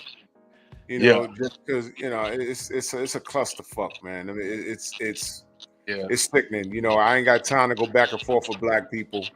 You know what I'm saying? Yeah, if they want to feel a certain way, I simply just don't do it. I'm gonna put Rick is about to pull up so we can have a conversation in a private chat. I'm putting Trill Will's Okay, cool. Make Eric, sure you man, I pass that. appreciate that conversation. Eric, I'm gonna listen to what. Go ahead. Oh, no problem, G. Yeah, well, Rick, he's about to join the panel in a minute. You know, he's gonna come up. All right. Yeah. You know, my thing with Eric, mute for a second. Okay, gotcha. Yeah. My thing, you know, I'm not a political genius. There's just certain things that oh, he fell off. There's just certain things that I see in all the simplicity, and it made me ask questions. You know, why Nah, are we funding a country that got Nazis in it? And that bothered me. You know, you're why right. You're are right. we funding migrants? Why are we showing them all this love? You know, we showing these cats all this love, and they were over here literally robbing people. You know what I'm saying? My Yep. wife goes into work, and I had to tell her, yo, I mean, look, you run up on my wife, listen, I'm just gonna say legal carry. She will knock Yeah. your shit back. You know what I'm saying? But not everybody has that luxury. It was the New York started to revert back to what it used to be in the 80s. Y'all have no idea. Now, I just saw a documentary on New York in the '80s, and I was like, "Damn, I didn't know New York had gotten that Bro, bad." it was rough. It was sink or Yeah. swim out here. Yeah. It was sink or swim out here. You needed to have hands. That's why New Yorkers have a reputation of being different. Even the women have a reputation of being different because we had them. You know what I'm saying? I've seen people attempt to rob a person. They get tuned up, and there was no police. You want to know what's crazy? I was in a bar one time. I was living in Texas, and it was this dude from New York in there with his old lady, and me and my old lady was in there, and we were looking on TV, and they was talking about stop and frisk, right? Yeah. And I was telling the guy, I said, man, I don't see why they making a big deal out of it. That's really nothing. And he kind of broke down to me how he said, where you from? I said, I'm from Arkansas. So in Arkansas, we like in the country. So you don't really see too many cops and nothing like that. He said, well, I grew up in New York. He said, I would have a cop to stop and frisk me like 2-3 days a week, you know, trying to fuck with me and shit every day. And he started telling me stories. And I was like, damn, man, we the same age, but we grew up in two different worlds. Because I grew up in a country-ass town, running around in the streets, no shoes on, and y'all grew up in the city. Question and frisk. Let me tell you about it, and I'm gonna give it to my brother Rick in a second. Let me tell you about it. We had David Dinkins, who was a black mayor, mid-90s, right? Yeah. And we all celebrated. You know, he got in by way of tribalism. But I'm gonna tell you something. I was a teenager in the 90s, a young man, and there was so many gangs out here. The Decepticons. There wasn't no Bloods and Crips out here yet. There was something called, you know, the Latin Kings and Nietas. Black Spades were just now fading out, but there was a lot of gangs. Everyone had a box cutter. So again, it was sink or swim out here. What happened was when Mayor Dinkins, a guy named Rudolph Giuliani ran, and he went off this saying the Knights belong to us, and he was pro-cop. And the issue, well, there was an issue there because to be pro-cop is to be deemed as racist. But the reality was he made the streets safer. You know why? Because of stop, question, and frisk. I know for a fact there was a lot of guys running around with 22s in their boots. You heard in Biggie songs, or got the deuce in my boots. People really doing that. Like if you would be on the train by yourself and there was 4 guys there, they would just jump you for the fun of it. And what happened was when Giuliani, you know, he said, "Yeah, I want more police enforcement here, and here." And there was a high turnover rate of police officers being hired. The trade-off is a lot of those cops that took the NYPD job, they're not from the city. They're from like Long Island, Suffolk County, Nassau County, and the only thing they know about the 5 boroughs is what they see on TV, or when their parents took them to Times Square to watch the ball drop or go see a Broadway play. So they're not around black people. Yeah. So you had a bunch of white faces in Brooklyn, in the South Bronx and stuff. My girl lived in the South Bronx, my ex, right? I left her house on Sheridan Avenue. I left her house. I made a damn turn. I got stopped, questioned, and frisked. I walked up 169th Street, made another turn. I got stopped, questioned, and frisked by another 2 cops. Went downstairs to the D train before I got on the train. And I said, yo, come on. This in one night? In what, dude, she lived a block from the fucking train. Damn. And 6 cops, because they're never by themselves. It's always the dual patrol. I was like, by the time I got downstairs, I said, yo, you kidding me? They was like, what's the problem? I said, yo, 4 of your damn co-workers. I said, I just left my girl's house. Literally 20, it don't take 20 minutes to walk up the block and turn the corner. But fucking with y'all, well, y'all fucking with me, it was annoying. But the trade-off was there were less violence on the street. So it's always a trade-off. A trade-off, yeah. I'm not a street dude, but I fit the mold and I get it. Because the trade-off was when Dinkins was in office, I'd have had to do a light jog to the train and hope that I didn't have to fight on the way over there. So let me ask you, which one do you prefer? Was the trade-off worth it, or do you feel like maybe a lot of kids got put into the system by it? What's the trade-off? Well, in my opinion, it was worth it. Did I like what the cops had to say to me all the time? No. But they never tried to plan anything on you? They never tried to plan anything on you? No, that was rare. That was in Manhattan, in the Dirty 30 precinct. There's a whole documentary on the Dirty 30 precinct. That was Amsterdam Avenue and Washington Heights and Spanish Harlem. Them niggas was dirty. But I would rather deal with the police than be fighting for my life. If you see a guy my age in New York and they got that scar on their face, they got cut by a gang initiation. Imagine just walking home from school and someone just cut you like they in jail. Now you got a $150 right here. Damn. That's what it was. So I would rather deal with the police than get a $150. Uncle Rick in the building, salute, brother. Now I see why y'all catch so hard, man. Like that, man. Crazy, it was rough. Dude. Man, I was around there dipping buckets in the disc catching car legs, man. Ricky, what's good, Ricky? I'm good, bro. How you been, man? I'm chilling, baby. What's good? Ain't shit. I just wanted to see where y'all was at the conversation. What I missed. I wanted to address what Rob was saying about the what you call it, the cities. Yeah, the sanctuary cities. Yeah, look, I think the biggest problem when it comes to Negroes in politics is no one that ever want to ask the question why. Right?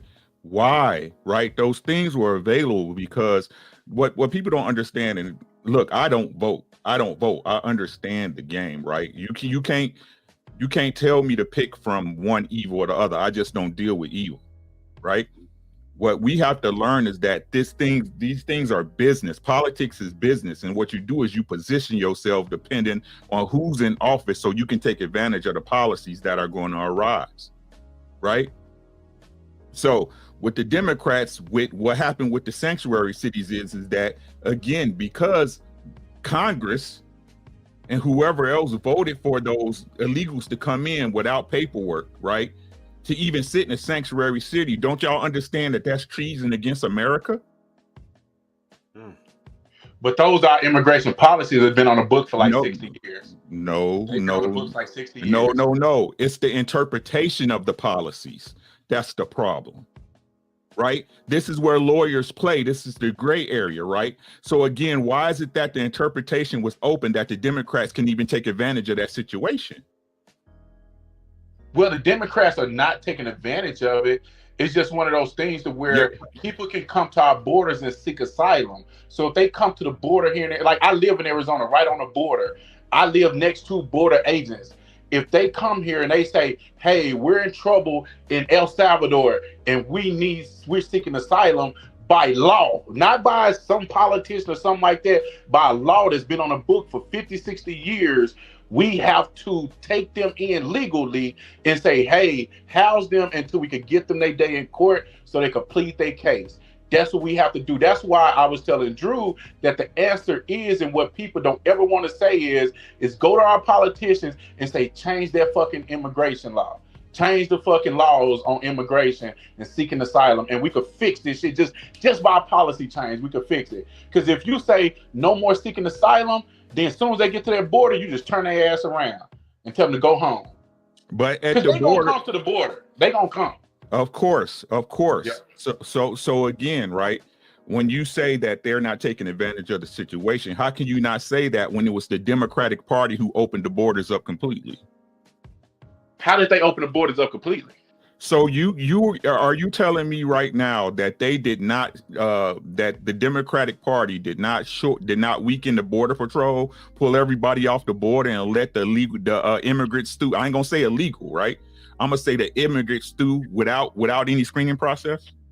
No, there was a screening process. The only thing is the Democrats would just say, like, hey, we're going to follow the law. No different from, and what Trump did that was different, he used COVID to say, hey, because COVID is going on, we're not going to let anybody in. So you saw a dip in his entries because what COVID was going on, he used it as a national emergency. Now, before COVID hit, Trump had just as many crossings as the Democrats did in his first 2 years. So it's not the Democrats that said open up the border, close the border. No, actually, you remember last month when Mexico said we're going to deploy 10,000 troops to the border, fucking with Trump. And then we found out that Biden had already 2 years ago had Mexico to deploy 15,000 troops to the border to stop people from coming in. So it's just one of those things to where like Obama let a lot of people in, but he also deported more people. Obama was the first ICE president, man. Yeah, Obama was the deporter in chief, but the same amount of people came across. That's what I'm saying, because he followed the law. He just sent their ass back home. He got them through the system and sent their ass back home. That's why he was the deporter in chief. So again, you're not making any sense to me when you say these things, and no disrespect, right? But again, if the border was used to process you don't make any sense to me by saying the Democrats open up the border. They can't call somebody and say, hey, open the border up. That ain't how it works. It's the law. How does it work then? It's just the laws. It's like if 10,000 people show up to the border and the Democrats or the Republicans say, hey, these is on the laws, they're going to come in. That's what's going to happen. Right. So what's the difference then? I need you to clarify for me, the right? Republicans, both parties do that. That's what I'm saying. Sir, hold on. Both parties do that. Could you please hold on, right? What I'm asking you is this, right? So you just said yourself, right, that Trump closed the border when it came to COVID, right? He didn't close the border. He reduced the crossings because he could use a national emergency Okay. Yeah. So however you want to word it, right? So it's Trump. Ain't how word is what it is. Is what it is. Okay, that's fine. Yeah. So right now with the border, why is the crossings less than it was when Biden was in office? Why is it less? They went down under Biden his last 6-7 months because they finally got a bill passed. So what was it? What was the action that gave not just us the understanding, right, but the immigrants the understanding that they can flood into the American market? Then what was the catalyst that was so different between Obama or Biden or Trump? It wasn't a catalyst. They just came in. You know the difference, the way Biden reduced them, the way Biden reduced it. Hold on. Let me ask you a question. The way Biden reduced it in the last 6 months is he went to Congress to pass a bill in 2022, and the Republicans did not vote for it, and they didn't pass because what the Border Patrol was telling them is they needed more resources to catch more people instead of having illegal crossings, right? They needed more resources to catch more people, because if you have the people that do it the right way, they gonna come to the border and seek asylum. Them the only ones we're counting, right? Because that's the only ones we can count. But the motherfuckers that's coming over here, sneaking over here, we can't count them because we don't know that they coming over here because they sneaking in here. So what they did was they added more resources to the border, and they was able to capture more. So as they capture more, they're saying, hey, we captured 10,000 in the last month because now we got more resources, more troops, more this and on the border. And it took Biden to do an executive order to get that done. May I interject? Please. Yeah. Okay, Rod. Some of it's true what you said, but there's a few things that's incorrect. And Uncle Rick was on point when he basically asked you about the beginning of Biden's presidency. You know that he actually filled out an executive order to allow the immigrants to come in. and lower down border security anyway in the first place? What executive order did he fill out? Go, you mute your Look, phone. Go find executive order. You could easily bro, Google if it you and then send me the number. you can look it on Congress. You can look it on Bro, Congress.com. I don't have to look He, at it because it yes, doesn't bro, exist. yes, you do, bro. No president in history. This He is signed crazy, a hundred Eric. You know how this is crazy. policies What you're to saying is remove like it. if a football coach with the game on the line told the quarterback with in field He goal range to did, kick the game when bro. they're going to That's run the out the thing. football. He did. He didn't do He that, man. did. Yes, he did. Go And find executive order and tell us the he even executive order mentioned it number. in his own policies that that's what he was going to do. Hey, One at a Eric, time. One at a let time, me y'all. tell you something about me, Eric.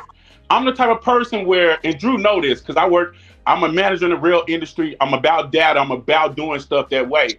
I don't listen to people that just say stuff just to say it. If you tell me that a quarterback is shooting a hoop, I'm just gonna laugh at you because that's how you sound to me. Okay. Something You like could, that wouldn't exist. But Eric, I'm also the type of person that if you can prove to me that it exists, you go get the executive order, the executive number. I got my laptop up right now. I'll look it up and I'll tell you you're right. I'll tell you I'm wrong. bro, I'm If you can telling go you the get the truth on executive this. order. It was on his first day. He signed like 100 policies that basically messed up Trump's border because the border was completely secured before he got in office. And on the first day when he got in office, he basically messed up 100 of Trump's policies, and he explained this in his when he was campaigning on his first presidency. And I read his policies. I'm like, okay, he really wants to open the border up to the T. And You the keep saying you main read the one, policy, but what listen, it said, what policy? listen, please. Okay, when he talked to this is the crucial. This what made me not vote for Biden at all was when he talked to the Black Caucus. Right, that meeting, he explained what he was going to do, and that's exactly what he did. And Uncle Rick is telling you the truth on that, bro. Right? Uncle Rick just told me ask him No, a question. I'm not going to even. Rick ain't even said nothing. Uh, Rick sound intelligent as hell. Because everything I'm Rick is asking good questions. I I'm respect what he's I'm asking. not even But saying. Eric, I'm not trying to disrespect you, but you just saying stuff. You saying like No, I'm not, he bro. signed the executive order to say that all black people must go to jail tomorrow. That's the kind of stuff that you're saying. No, bro. I actually did the I'm research typing it in right now. myself. Don't Hold worry on. about it, Eric. I'm typing it in right now. Hold on, Rick. Go ahead, Rick. Go ahead, Rick. To open up the border. And listen, I'm not even agreeing with Eric because I don't know for sure if that was the case. What I'm saying is this: for us to not acknowledge, right? For us to not acknowledge that the sentiment, right, in Washington D.C. was that illegals get to come here and seek asylum and go to these cities is false, right? It doesn't have to be a bill or something like that. It's simply the change of attitude and agenda. Look at Trump and the way things are changing just in attitude and agenda, right? The attitude and agenda was for the Democrats was, hey, bring your sick and your hungry. We got a city for y'all and we got a place for y'all to stay and we got assistance for y'all. You want to go to Chicago? You want to go to New York? You want to go to Denver? You want to go to LA, San Francisco? Do that. Was that not the sentiment of the United States government at that time?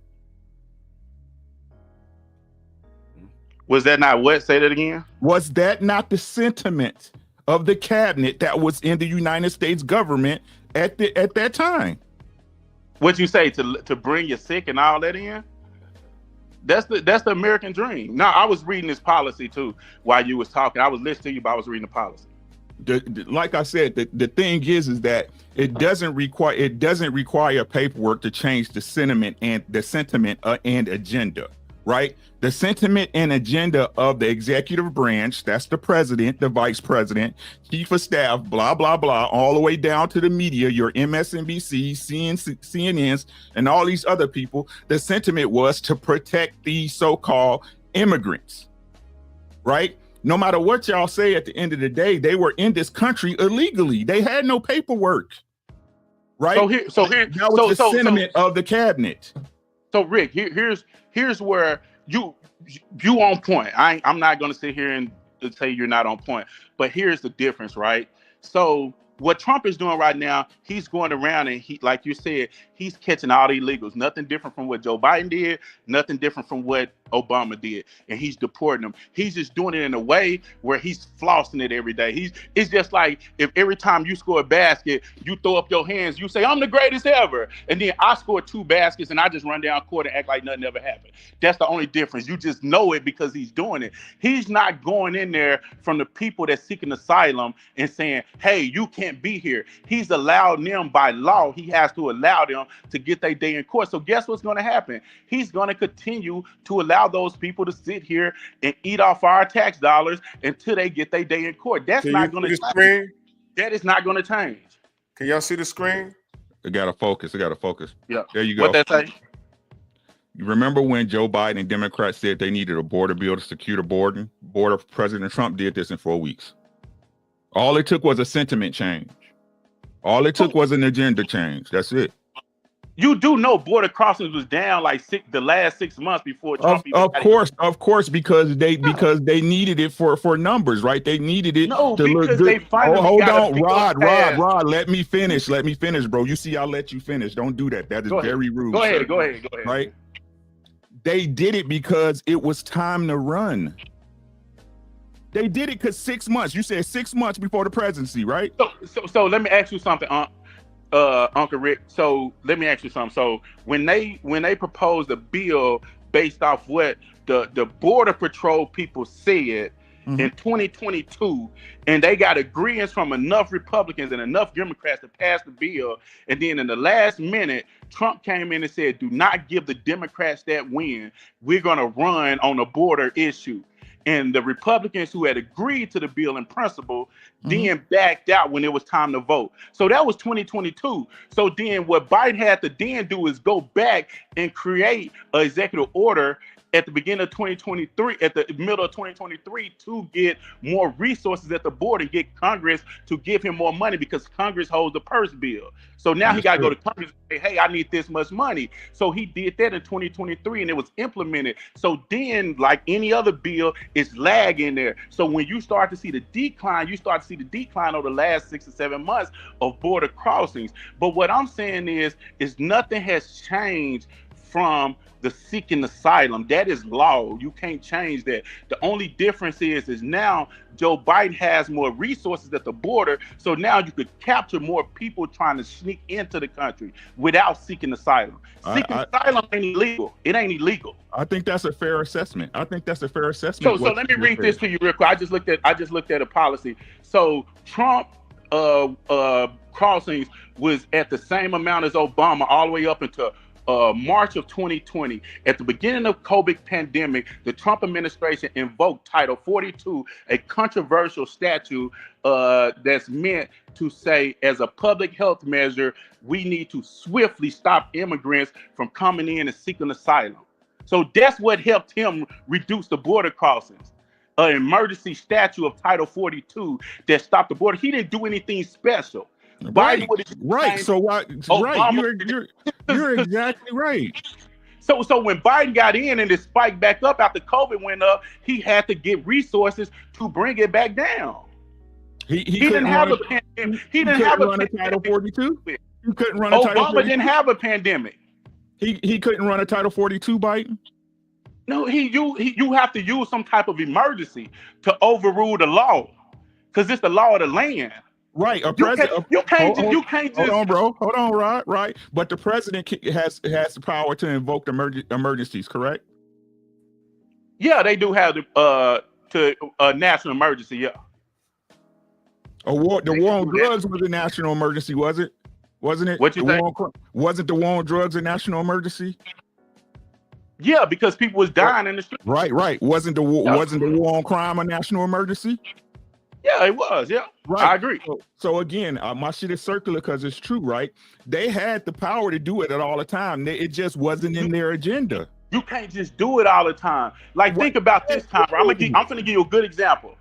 In Project 2025, And Trump said on day one, he was going to declare a national emergency to just remove any immigrants out the country. We're in day 42. He hadn't invoked that national emergency yet. You want to know why? Because the judges and the courts and the people and the politicians told him, you just can't do a national emergency just because you want to do it. Because you're the president. It's got to be a real, true national emergency. It's got to be a pandemic. You got to show where people are dying in the streets. You got to show where things are happening. With Biden, he can't just go and say like, oh, everything good, but to stop the border crossing, I want to do a national emergency. He can't do that. So what he did was he tried to get a bill passed, which takes time. They pulled back off the bill. So then he went into the next step. He said, okay, let me do an executive order so I can at least get some of the resources they need to the border to stop some of these crossings. And like I said, when that executive order kicked in the last 6 to 7 months, you saw a decline in the crossings. That's what it was. I got you. And that's awesome, right? So and I'm gonna leave this because I want to talk about the Ukraine-Russia shit. Right? Okay. So if that's the case, why was the messaging from the Democrats so strong about protecting illegal immigrants then? You got to think about it. When they say they protecting illegal immigrants, they talking about people who seeking asylum. That's a legal way to come in our country. So they're saying we have to follow the law. Every one of these immigrants was seeking asylum.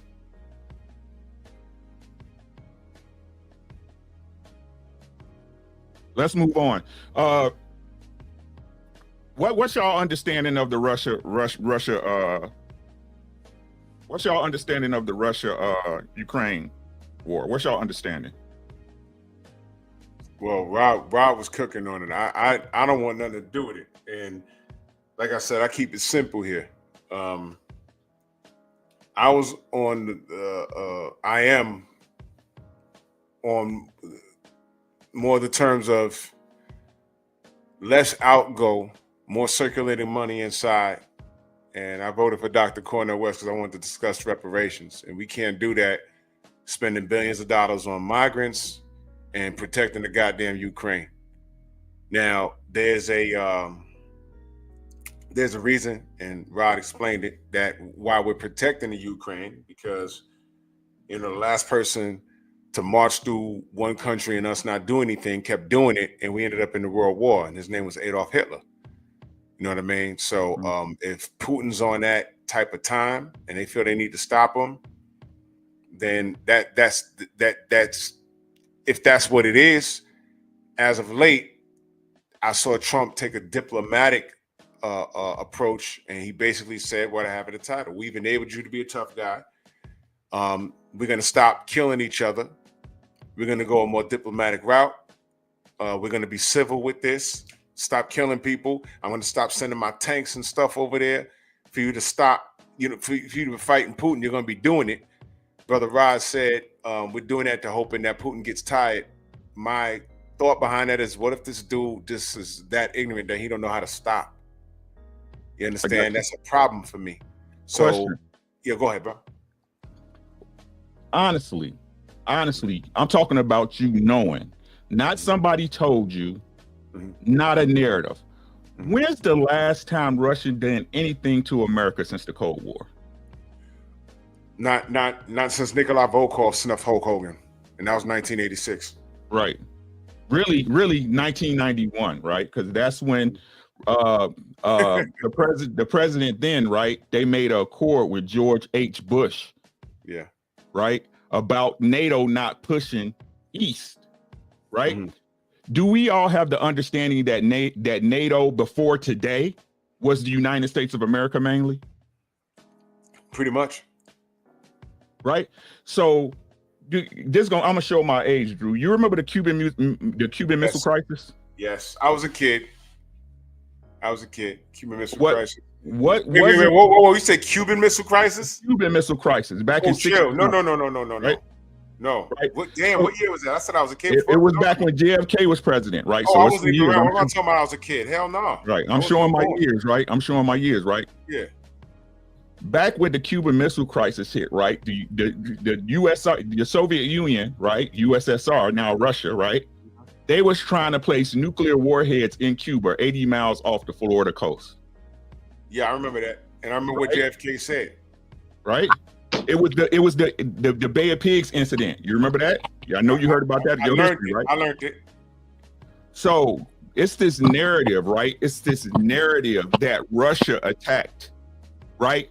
When really the simple act of Zelensky, right? Now you guys all know Zelensky was put into place there as president, right? That there was a coup that went on that forced him into power. Do you guys know that or no? Yeah. It's a setup. Right?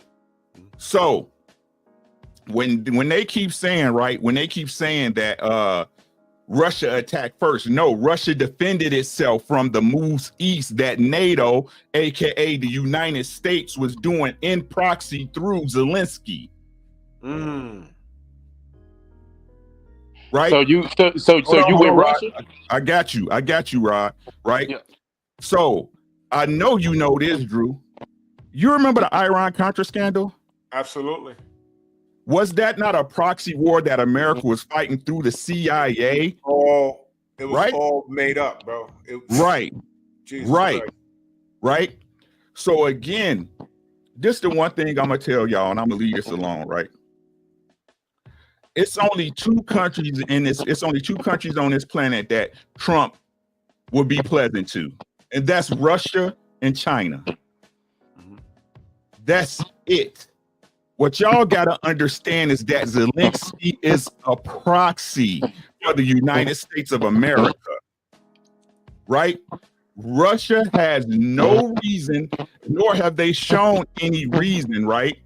Any reason to say they're a threat at this point to the United States or that they're threatening them. This is an empty war that the United States, Joe Biden and Obama set into place, right?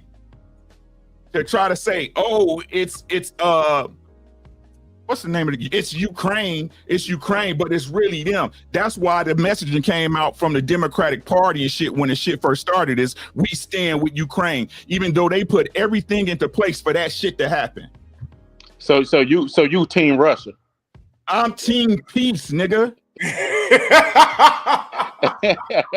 So you team peace. So let me ask you something. So if Russia is about peace and they trying to do a peace agreement, why is Putin intent on taking Ukraine back and he's trying to get Ukraine to surrender via Trump? Why is that the case? Now, I'm not saying nothing you said is wrong because you sound like you know a lot about the deep history of it, right? The only thing and I listen to you because I'm gonna step back and I heard everything you said. I'm gonna add it to my knowledge base what you just said because that's why we're here to learn from each other. But at the same time, I know this. Drew, I never said to you that Russia was a threat to the United States. I don't think they're a threat to the United States. I think they're more of a threat to Europe than the United States. I just think the United States, as you just said, Uncle Rick, the United States used them as a front. What I tell you earlier, Drew, I said it's like if your homeboy live across the street from your op and you the United States and you put, your team, your members over there at his house so you could watch your op across the street. And if your op do anything, you right there to attack him. Or if you want to take something from your op, you can attack him. I explained it the same way you explained it, except it seemed like you know a little bit more about the military tactics from an intelligence standpoint as well as from a historical standpoint. So you're military, right? Yes, sir. Okay. Yeah, I can see to you on that, Rick, because you kind of gave me some more information to put in my knowledge base. And let me hip you to the game that's going on right now, right? Yeah. What Trump is trying to do is double dip, and I'm not mad at him, right? Yeah. Because if we being honest about the conversation, right? What leverage does Ukraine have with Russia, really? Shit. Their manpower, United States protection said exactly right. So that's what Trump like. You better come fuck with me, my boy. Yeah. Right. Drew, did I not tell you that? Give me a second. Zelensky should have kissed the ring. I told you. Give me a second. Right. Give me a second. Go watch the tape with him and Zelensky. Right. Zelensky is wanting Trump to honor deals that Biden made. Yeah. Yep.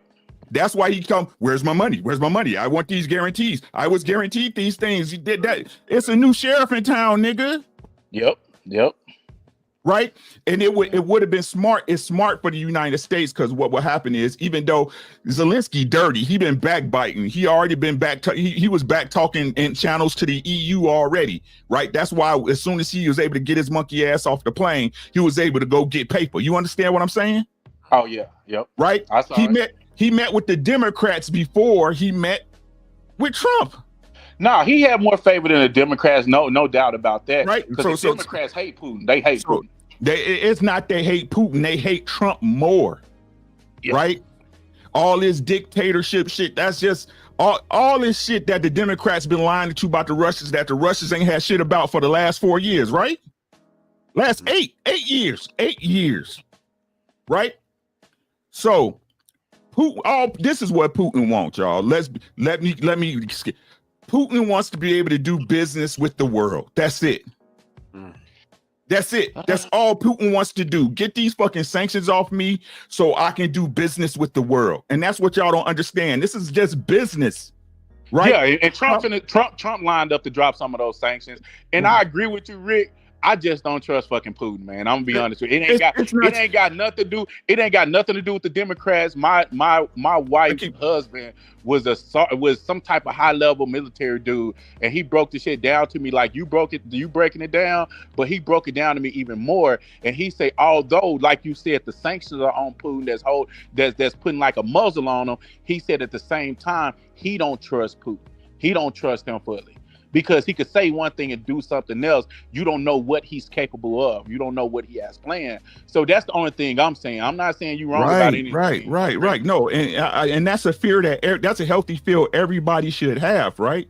But would you rather go up against Putin by yourself, right? Or you have business interests in your country with the U.S. where if they at that point, there's no lie saying, "Oh, Zelensky by itself," right? Because if so let's say if right now Russia went all out on Ukraine, right? Balls to the walls, right? The U.S. can't come out and say, "Oh, Zelensky was our guy. We the one who put him there. He's representing us," right? Because then we fucked up in the game, right? Exactly. But if we're there doing business, right? American business in that country, right? Well, not only do Ukraine reap rewards, right? From what's going on with the business there, tax dollars, funding, back slush money, how the shit go here right now that y'all know been going on for years. But when y'all hear it, y'all act like it's strange and shit, right? We know shit been going on. We saw Hunter Biden in there getting paid. Give me a second, right? I'm old. I got to keep my thoughts together, right? Okay. Right? So not only that, but we will also capitalize, right? That's more money coming to us. We got business getting labor at a cheaper rate, right? No tariffs in between us, bullshit, right? But not only that, Trump would look great to the world, right? And then also Russia be able to be like, look what we made them do. You see what I'm saying? Yep. So it's a win-win for everybody, but Zelensky too busy buying his girl $3 million Bugattis and houses in Aspen. No matter what y'all say, it's people dying out there. People dying. Why these motherfuckers talking about what you gonna give me? Yeah, that's true. That is true. My only issue, Rick, was that how the Republicans played the American people about the money that's been going over there. And I was just explaining to Drew how that money is in the budget. And I know without a doubt, because I worked for GE for 10 years, that a lot of that money is sent to companies in the U.S. to produce goods. It's not like they're sending them an $800 million check or something like that. It's money that's flowed through the United States to produce like certain equipment and certain machinery. And then we replace our new shit with the old shit and send it to them. That's how it's put out there. So if you actually look at a pie chart that they have, you know, that I think it was the New York Times or somebody did a study on where the money is going. It's like almost 85% of the money was circulated through the United States economy, and only like 15% went directly to them. Now, as far as all the tactical they say. Intelligence stuff. No, I know for a fact because no, you don't. That's a lie. I know managers. No, I'm gonna tell you this. I know managers at Lockheed who I do work with because a lot of them went over there from our manufacturing at GE. and they break down how shit like we finna hire 1,200 people. They break We down finna how do it's this and do supposed to that go, right? They because break down how it's of this and supposed to that. go. Like if that's the case, then we don't know where nothing goes. Like You you gotta don't. think about that That's shit. the whole point. We don't know That's where the whole nothing goes. point. Right. That's the whole point, But right? I truly don't think they just pissing money out the sky when Lockheed in the so-called recession go hire 600 Nothing. people in Fort Worth last year. I got you, bro. I don't think that's coincidence when it's been announced like, hey, we're finna do 300 new fighter jets for the war here, and we just got this funding from the government, and then the funding comes straight from that fund. That's what it is, right? You are absolutely right, right? You are absolutely right. So what you're saying is simply this, right? Continue to fuel the war machine, right? Exactly. Continue to fuel the war machine. Warmongering is good for everybody involved except the United States of America, right? Nah, it's actually good for us because it actually stimulates our economy some. How? Because they hire more people. How? I'm about to show you how. Okay, they hire more people, right? Which you pay what? And they pay more, yep. And we pay taxes. No, exactly, right? You pay income taxes, right? Yep. Not only that, if you ain't in Texas or Florida, you pay what else? State taxes. Right. So where's that money going? What you mean where it's going? It's going to the government. Yeah, when you pay it, yeah, it's going to the government, yeah. What? And where is that money going? That money going into our tax revenue. And where is that money going? That money is going to fund things that we fund. Like anything else. Like what? Like what? Like what? Like Social Security, Medicare, all that other stuff.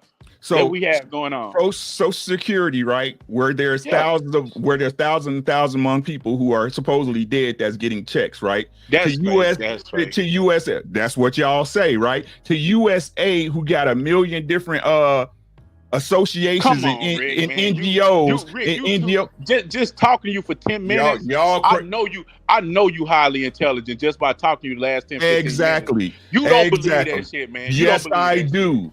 Yes, I do. Why wouldn't you?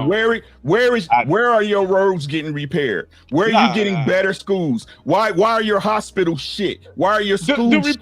Why are your neighborhoods shit? You had 3 Republican congressmen just got called out because the infrastructure bill that Biden passed, they was getting new bridges and new roads, and they was going to their constituents saying like, "Hey, look at the new roads we built. Look at the new bridges we built." They had people to call them out saying you didn't even vote for the infrastructure bill. You didn't even vote for it, but now you taking advantage of it because it's helping your community. That's fine. You have things that's being done, Rick. The only thing I'm saying is like if we just gonna take Trump and these guys' words for everything they say, it's bullshit. It's just like the Democrats. You're right. It's certain things they do. I was like, yeah, it's bullshit.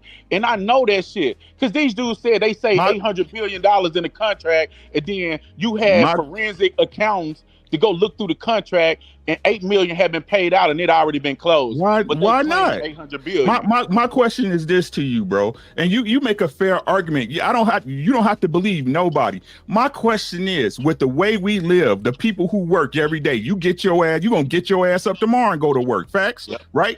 And pay these taxes. I'm gonna get my ass up walking to the office, unless I got to travel somewhere. Yeah. Right, but listen, right? Yeah. Listen, what makes sense? What makes sense? What makes sense? Does your argument make sense that these tax dollars are being allotted to the American people in our society where it's actually even and fair? Or does it make sense that the Republicans, the Democrats, people who come in there poor but leave rich, that they're getting kickbacks and their slush funds available in offshore accounts? Does that make sense? Crazy? You want to know what's crazy? They don't even make money off the tax dollar. They make money off people like our company. Like literally, when I got promoted to VP of mechanical, they literally sent me a package showing me all the packs that the railroads was in, and asked me how much money out of my check pre-tax that I want to donate to PACs where they go lobby politicians. So they make money from that. They make money from stocks and bonds. Like they was just saying, Marjorie Taylor Greene, they knew they was finna give Elon Tesla like a bunch of fucking contracts, and her husband went and bought like $100,000 worth of Tesla stocks, and now they finna get these contracts gonna shoot the price up. That's how they make their millions. They don't make their millions off funky ass tax dollars.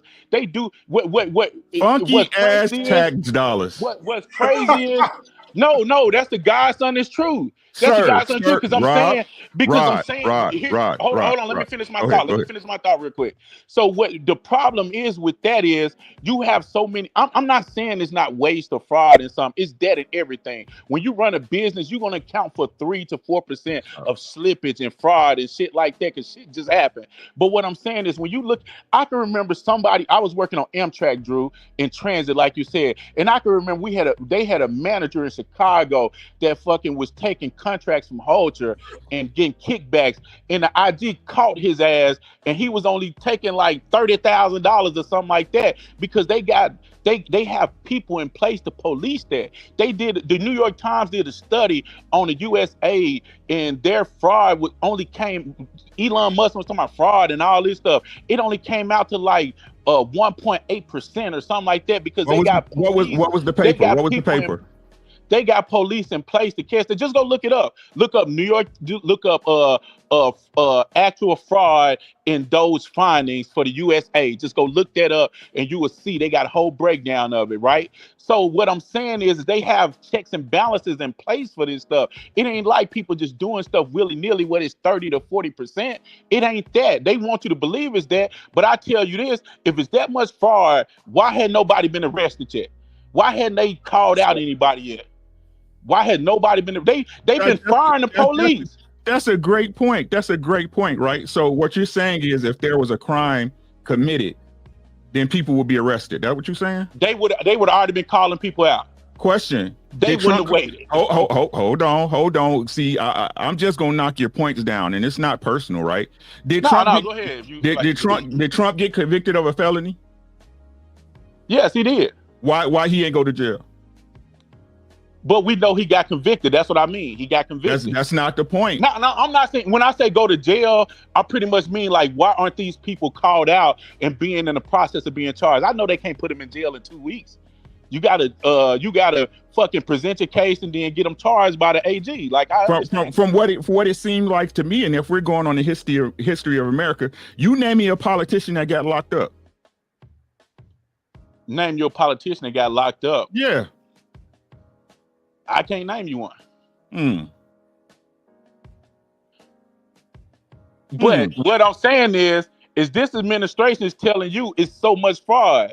I'm not the one saying it's fraud, Uncle Rick. I know you're not. I am. This administration is saying it's so much fraud. We got fraud there. We got fraud in our fingernails. We got fraud in our toes. We'll start naming motherfuckers then. Let's get them out. I'm with y'all. And again, Rod, my shit is circular because it's true. So with that being said, I'm going to ask you the question again. Good sir, good brother, strong black man, right? Does it make sense that there's fraud at a large amount in the United States government then? Does it make? I do think there's some slippage. I said that from the beginning. Slippage or fraud? Slippage is $1, right? No, it's not $1. It's like, if you're talking about slippage, you're talking about maybe 1-2%. That's probably like that's like billions in the United States. We spend like 5 to 7 trillion a year.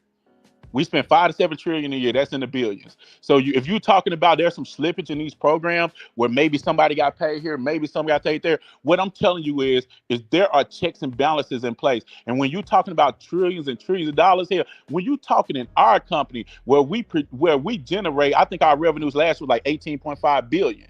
You're going to have like almost close to like $40-50 million in slippage to where we overpaid for some, or we paid double on the contract, or this happened, or we had 2 contractors over here. You're going to have stuff like that. But we also have auditors in place to catch stuff like that, to catch as much as possible. So if we lose 50, those auditors might come in and bring back 30 or 25 based off what they find. That's the same thing with the government. The problem with what you have is Elon Musk and those came in and they said, okay, we're gonna reduce crime in the city, and then they proceeded to fire every fucking police officer in the city. They fired every IG. They fired every forensic auditor. They fired everybody, and then say, oh, we're gonna look at it. So you got 5 college students and a couple of people from Elon Musk tech company, and they finna all of a sudden go through $5 to $7 trillion a year operation and find fraud in 2 weeks. So what you're saying is that these auditors already existed, correct? These forensics, Yeah, these yeah. forensic You had account- the IG. I right dealt with the IG. Yep, at Amtrak. Yep, at Amtrak, yep. right? A private company, correct? No, Amtrak gets so much federal funding that the IG is actually over that process. Understood, but it's a private company. This is not even a point to make. No, right? no. It's technically a private company, but Okay, it's not okay. Let's keep it right there. Let's keep it right. funding. Right. Let's keep it right there. Right. So again, if these forensic accountants exist, when was the last time they did an audit on the U.S. government? They do audits every year. That's why we know that the Pentagon. Hold on. That's how you think we know that the Pentagon ain't passed the audit in like 7 years, because the auditors are pressuring them, because as they audit every year in and year out, they're not passing the audits. So again, right? If the audits aren't being passed year in and year out, who's not doing their job? That's what they're trying to find, is the fraud and stuff. Right now, right? Right now too, right? It's so much money in there, Uncle Rick. Right now too, though, right? What you say? Right now too, right? That's what they try. That's what Doe's trying to do right now too, right? No, Doge hadn't even looked. They haven't even looked at Department of Defense yet. That's the crazy thing. They went to USA. You moving the goalpost. You moving the goalpost. No, right? no, I'm not moving the goalpost. What I'm saying we're talking about the government. Doge is doing. We're talking about the government as a whole, sir. Rick, correct? if me and you had a company, if me and you was Doge, and we say, hey man, we want to find where we can save money, the first thing we gonna do is say, hey man, USA has passed their audit the last 5 to 6 years. So in their findings, they like 1.8% of like slippage findings, right? Like loss prevention or whatever, something like that. So we like, but the DOD, they hadn't passed the audit in 6 years. So me and you, we're gonna, by natural logic, common sense, gonna say, let's start over there, because we probably gonna find more shit over there. So let's start over there in that place. That's what I'm saying. So they've been doing all this and they haven't found anything. Now you think about this. You say, think about it from a common sense standpoint. If you're doing a forensic audit on a $5 to $7 trillion a year operation, do you think 15, I'll give you 15 people. 15 people could do that in 2 or 3 weeks. Yes. That ain't even logical, man. And I'm gonna say, it would take you 18 months to do that. I'm gonna say this to you, and then I'm gonna let you have it, right? Yeah. What happened in the year 2008? What you mean? Talking about Obama getting Obama become president? What was the major thing that happened in the year 2008 that affected the world? The real estate bubble, the housing crisis, right? Yep. Didn't they have auditors and checks and balances? No, that was more private. See, that's not the same. No, now it's not the same, right? When you said that your company as being private at Amtrak, right? Stop it. Go ahead and I'll explain what I mean. Thank you. Stop it, right? Stop it, right? No, go ahead and what you're going to say, and then I'll explain what I mean. You just said, you can have it after this, right? You just said in your very company that those checks and balances, then you use private as an excuse, right? So again, the point I'm trying to make to you is this: if things work the way they work in a good, healthy company, I would give you kudos on your standpoint, but that is not the facts. The fact is, this is the U.S. federal government who is exorbitant, not just of waste, but of fraud. The housing market was supposed to be overlooked by the U.S. government. Not only that, but the credit reporting agencies and the banks, right? And the lawyers and the auditors. And everybody was asleep at the wheel. Because why? Because everybody was getting fucking paid. It's no different. And you know what? It only took Dr. Burry 2 weeks to figure out that the housing market was about to crash. And so when you look at both of those entities, right? So let's break down my two. So you said Amtrak. Amtrak is a private company that's federally funded. When I say that, 90% of our funds come from the federal government. So technically we federal. So we're under federal rule. That's why the IG oversee us in our compliance. That's why it's not like a CEO who hires an audit team. It's the IG. He oversees us. So we're technical, but we're private, but we receive so much federal funding that they actually over us. We're like a contractor for the government, basically.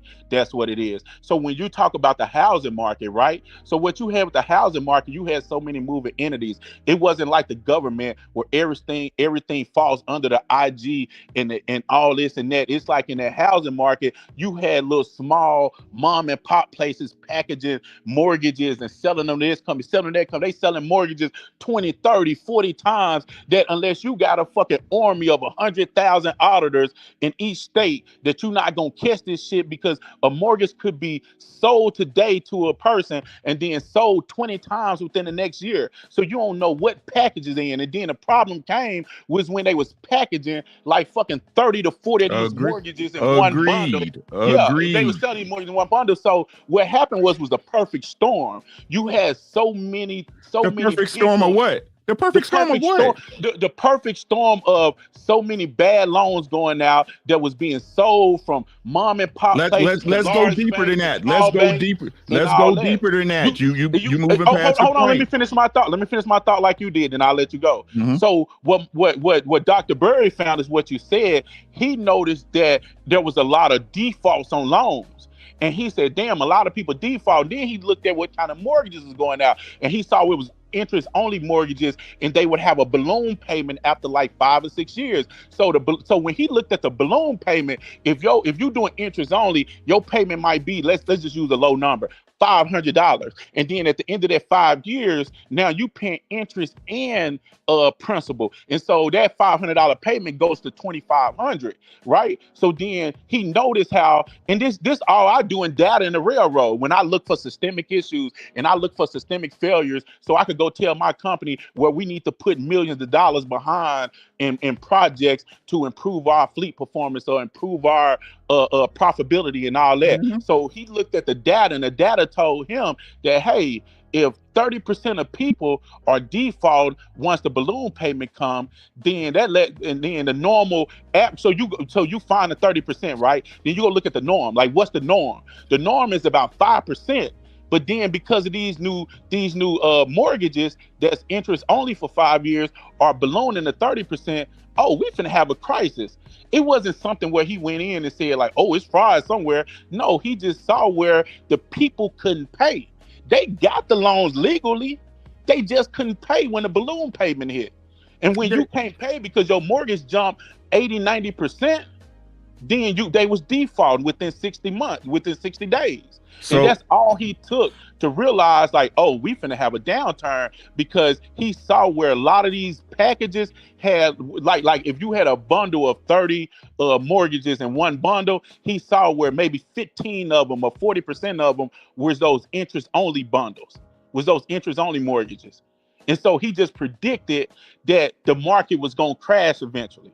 And that's all he did. It was nothing about fraud. It was nothing about nothing. Now the fraud came in that is where the bankers, where I would say you right at, is where the fraud came in at, Uncle Rick. And the fraud came in at where bankers knew this was some bullshit, because you giving interest only loans to people who didn't have any money to put down. And who stopped you knew it was a good chance that they weren't gonna be able to pay that mortgage. And who stopped it? Who stopped it? Who stopped it? Who stopped the fraud? Nobody stopped the fraud. After the crash, they just changed the rules. That's why if you got it, bro. Let's move on, man. You got it, bro. Hold on, Rick. If you look at that whole thing, go research it. Only 1 or 2 people were in prison for that. 1 or 2 people. Mm-hmm. It went like 20 to 30 to 40 to 50 to 60 to 70 people. Mm-hmm. It was only like 1 or 2 people that went to prison for that. Right. They got blamed for it, right? Yeah, they didn't get blamed for the whole thing. Right. Something illegal when it came to the payments. Hey, but how about the bankers who got they fat returns, right? And the presidents, right, who got their bonuses, right? Yep. How about them? Which one of them went to jail? Though they didn't go to jail though. Okay, then. So they didn't get fraud. I appreciate you, explain that what it went, right? But again, he recognized the fraud in the system. One man, right? This one man who didn't work in banking, he was a financial advisor, he was a hedge fund manager, right? So why is it that it can happen here but not at the government? The one thing that fueled this entire thing is greed. So you saying your politicians ain't greed? I'm not saying that. I'm telling you there's some fraud in there. I'm telling you that I think it's some slippage in there. What I'm saying is that if let's say if Elon Musk would have ran this forensic scientist with real people, forensic audit with real people over 18 months, and then they would present a full report and say, hey, here's a full report, here's what we found, here's what the losses are, here's what this is. But when you come out and you just say, oh, we finding fraud everywhere because you just cutting shit, I can't take that serious. I'm just too logical for that. I know too much about data to understand that. I know too much about audits to understand that. You ain't found no fraud in that way. I'm not saying it's not fraud, but you ain't found it because it take longer than that. You ain't finna go in there and do no heart surgery in 10 minutes. You ain't finna convince me you finna do It heart took surgery Michael. in 10 minutes. Go read the book. It took Michael Burry 2 weeks. Michael Burry, but it wasn't fraud. He used Yes, it was fraud. It wasn't fraud. This is what he did. What do you call it? Hold on, Rick. If I say, hey, like I work with locomotives, Drew, you understand locomotives. If I say, hey, man, we're having traction motor failures on our locomotives like crazy. I'm seeing a lot of failures. So they're going to say, hey, go get the data. So I go look at the data and I collect all data. I say, hey, on DC traction motors, we had a 30% failure rate in the last 6 months. And then I go look at the previous 6 months and the failure rate was only 5%. So now I know it's something different. I'm like, damn, what the fuck going on? What happened in the last like 6 months to make it jump 25%? So then I'm going to go look at that data and say, hey, let me get in about 5 or 6 traction motors from this region, this region, and then we're going to do a teardown on them to see what's going wrong with them. And then when I look at it, I'm like, oh shit.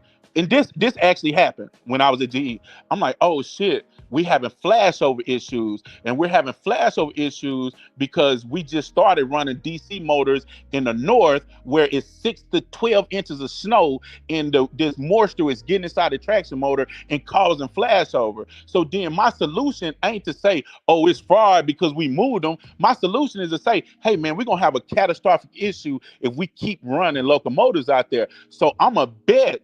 If I could place money on it the way Michael did, I would bet that we're gonna have a catastrophic issue based off the data that I found.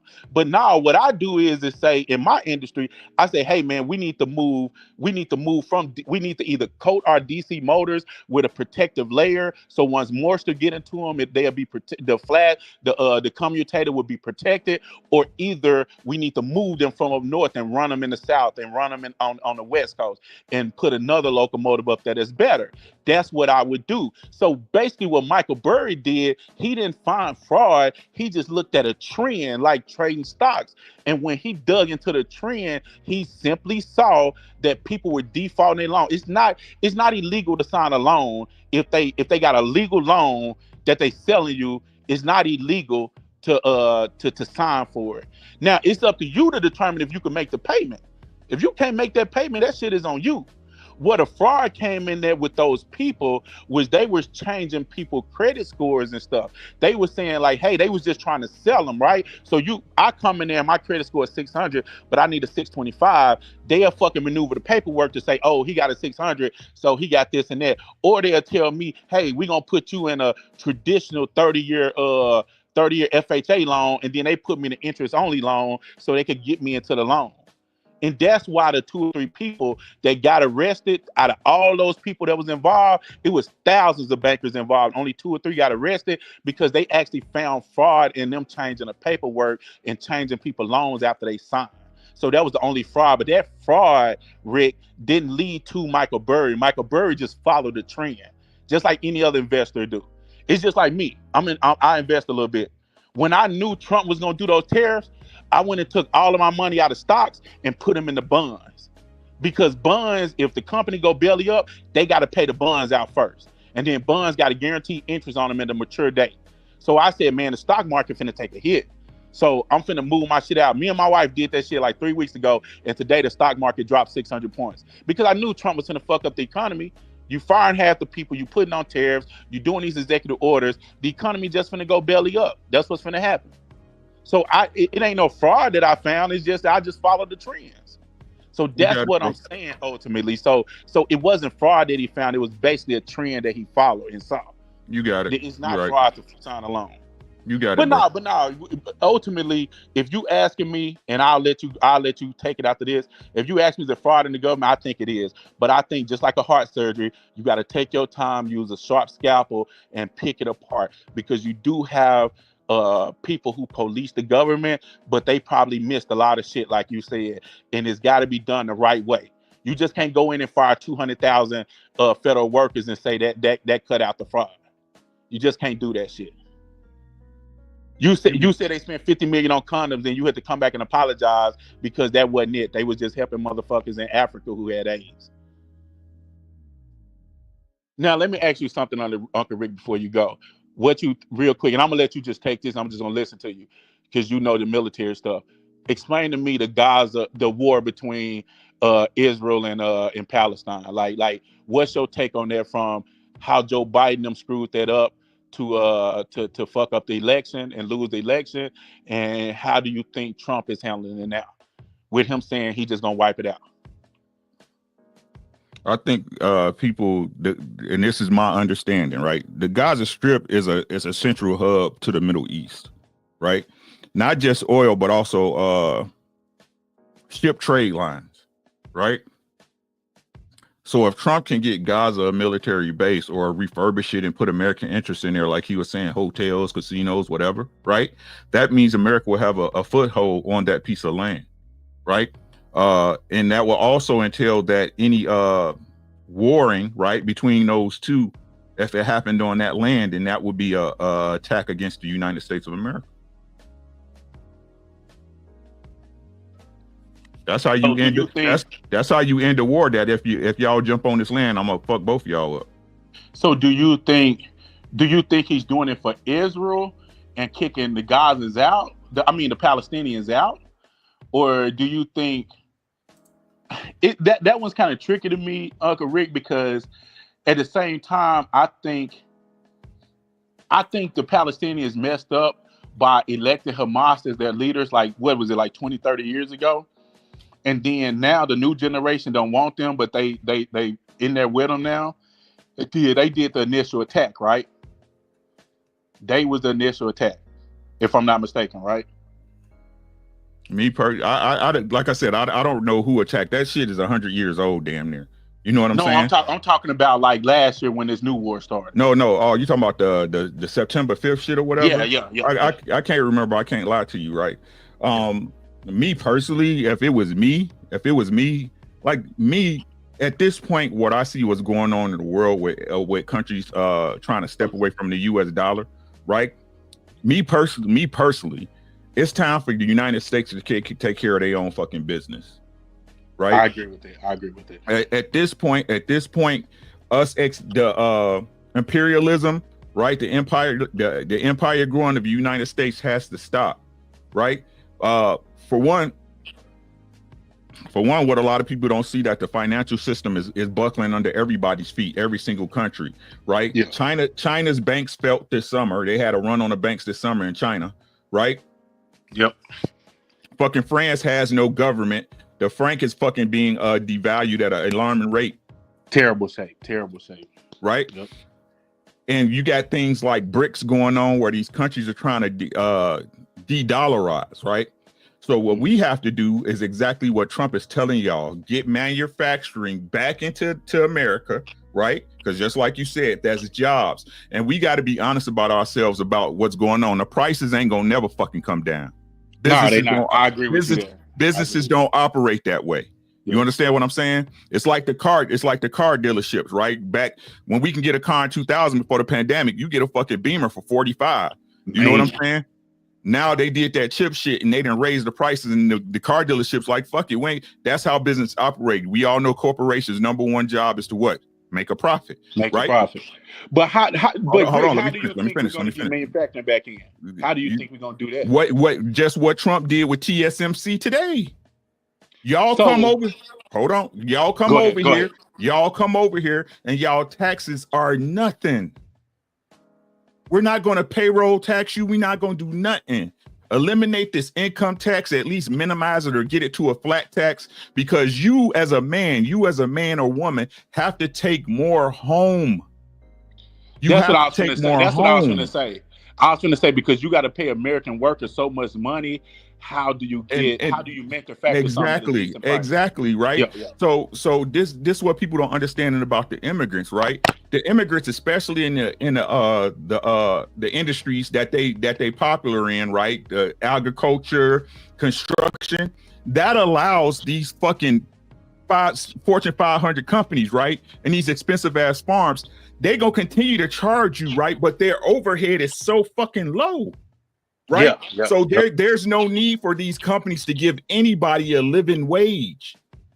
Right. What these businesses, and they have to keep more money too, right? Because these businesses have to grow to understand. Look, if y'all looking to keep profit, y'all gonna have to give somewhere. Y'all need to get rid of these motherfuckers and give people a living wage. If I don't tax you on payroll and the government doesn't tax you as a business, period, that's your difference between you paying your dividends, right? And you getting your bonuses. Yep. Right? Yep. So, and I really don't appreciate the Democrats. I don't care who you is. I'm a normal guy. You do know what I say. I'm the most average motherfucker I know, right? Yeah. $500 a paycheck is a lot. Nah, it is.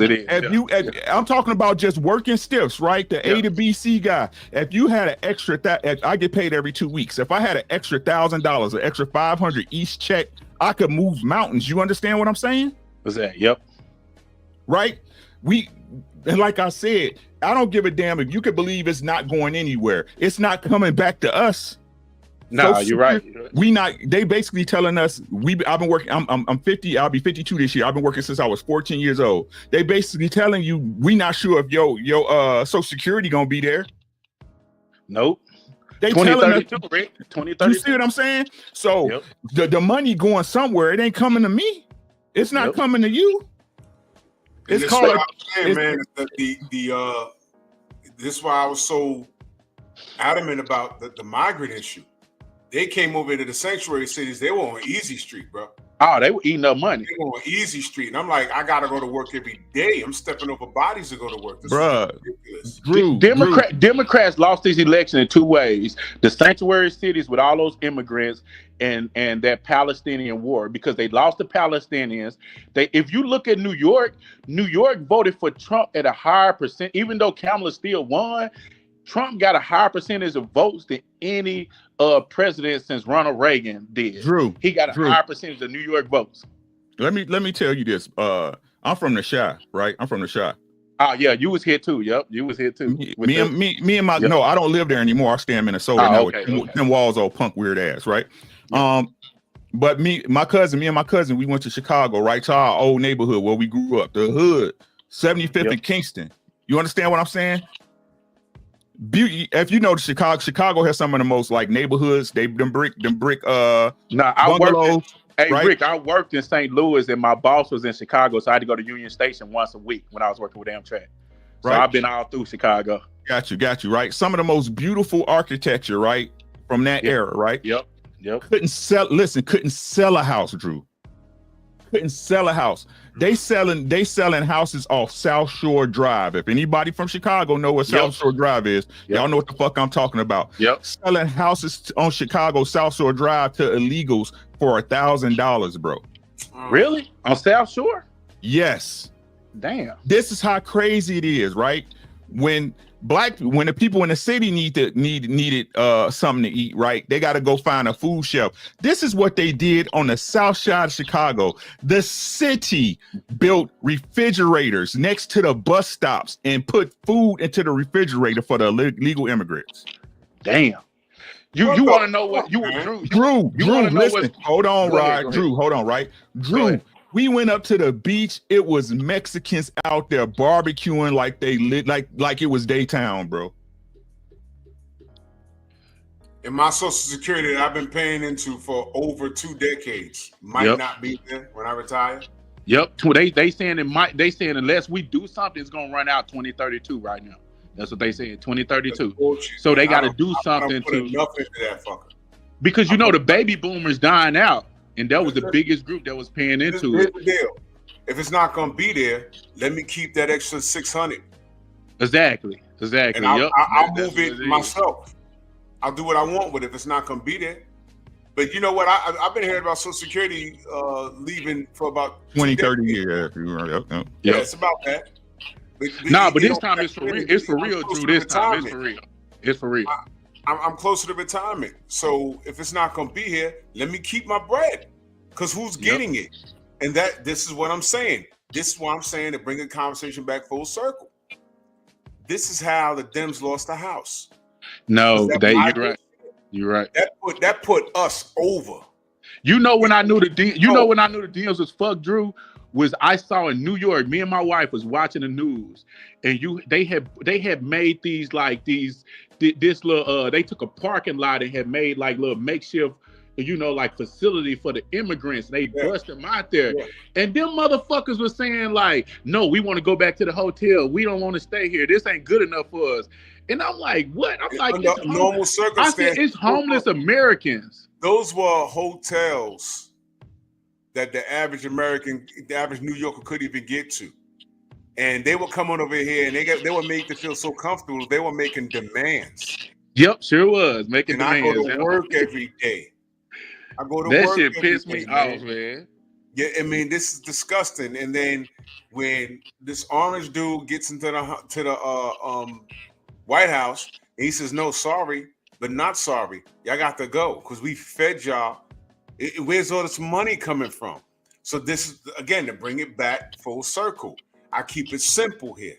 Everything out, there's credence to everything that everyone said here tonight, but I'm keeping it simple. Why the fuck am I paying for some person to be here and then they think they could protest and wave a flag in my face in a country that they don't want to go back to? You got to be shitting me. What was happening was, I'll use Honduras for an example. These motherfuckers, they let out prisoners to come walk our streets. So you know what they do? They come here and they work these odd jobs and they don't rotate that dollar back into the economy. They sent that shit home. And that's what that is. We are funding these third world countries. Imagine, no, you're absolutely right. Imagine, how can I put it? Imagine, on average, you have a company and they rotate $1 million back into the economy every year. And then you do the budget for the country. You say, yo, this corporation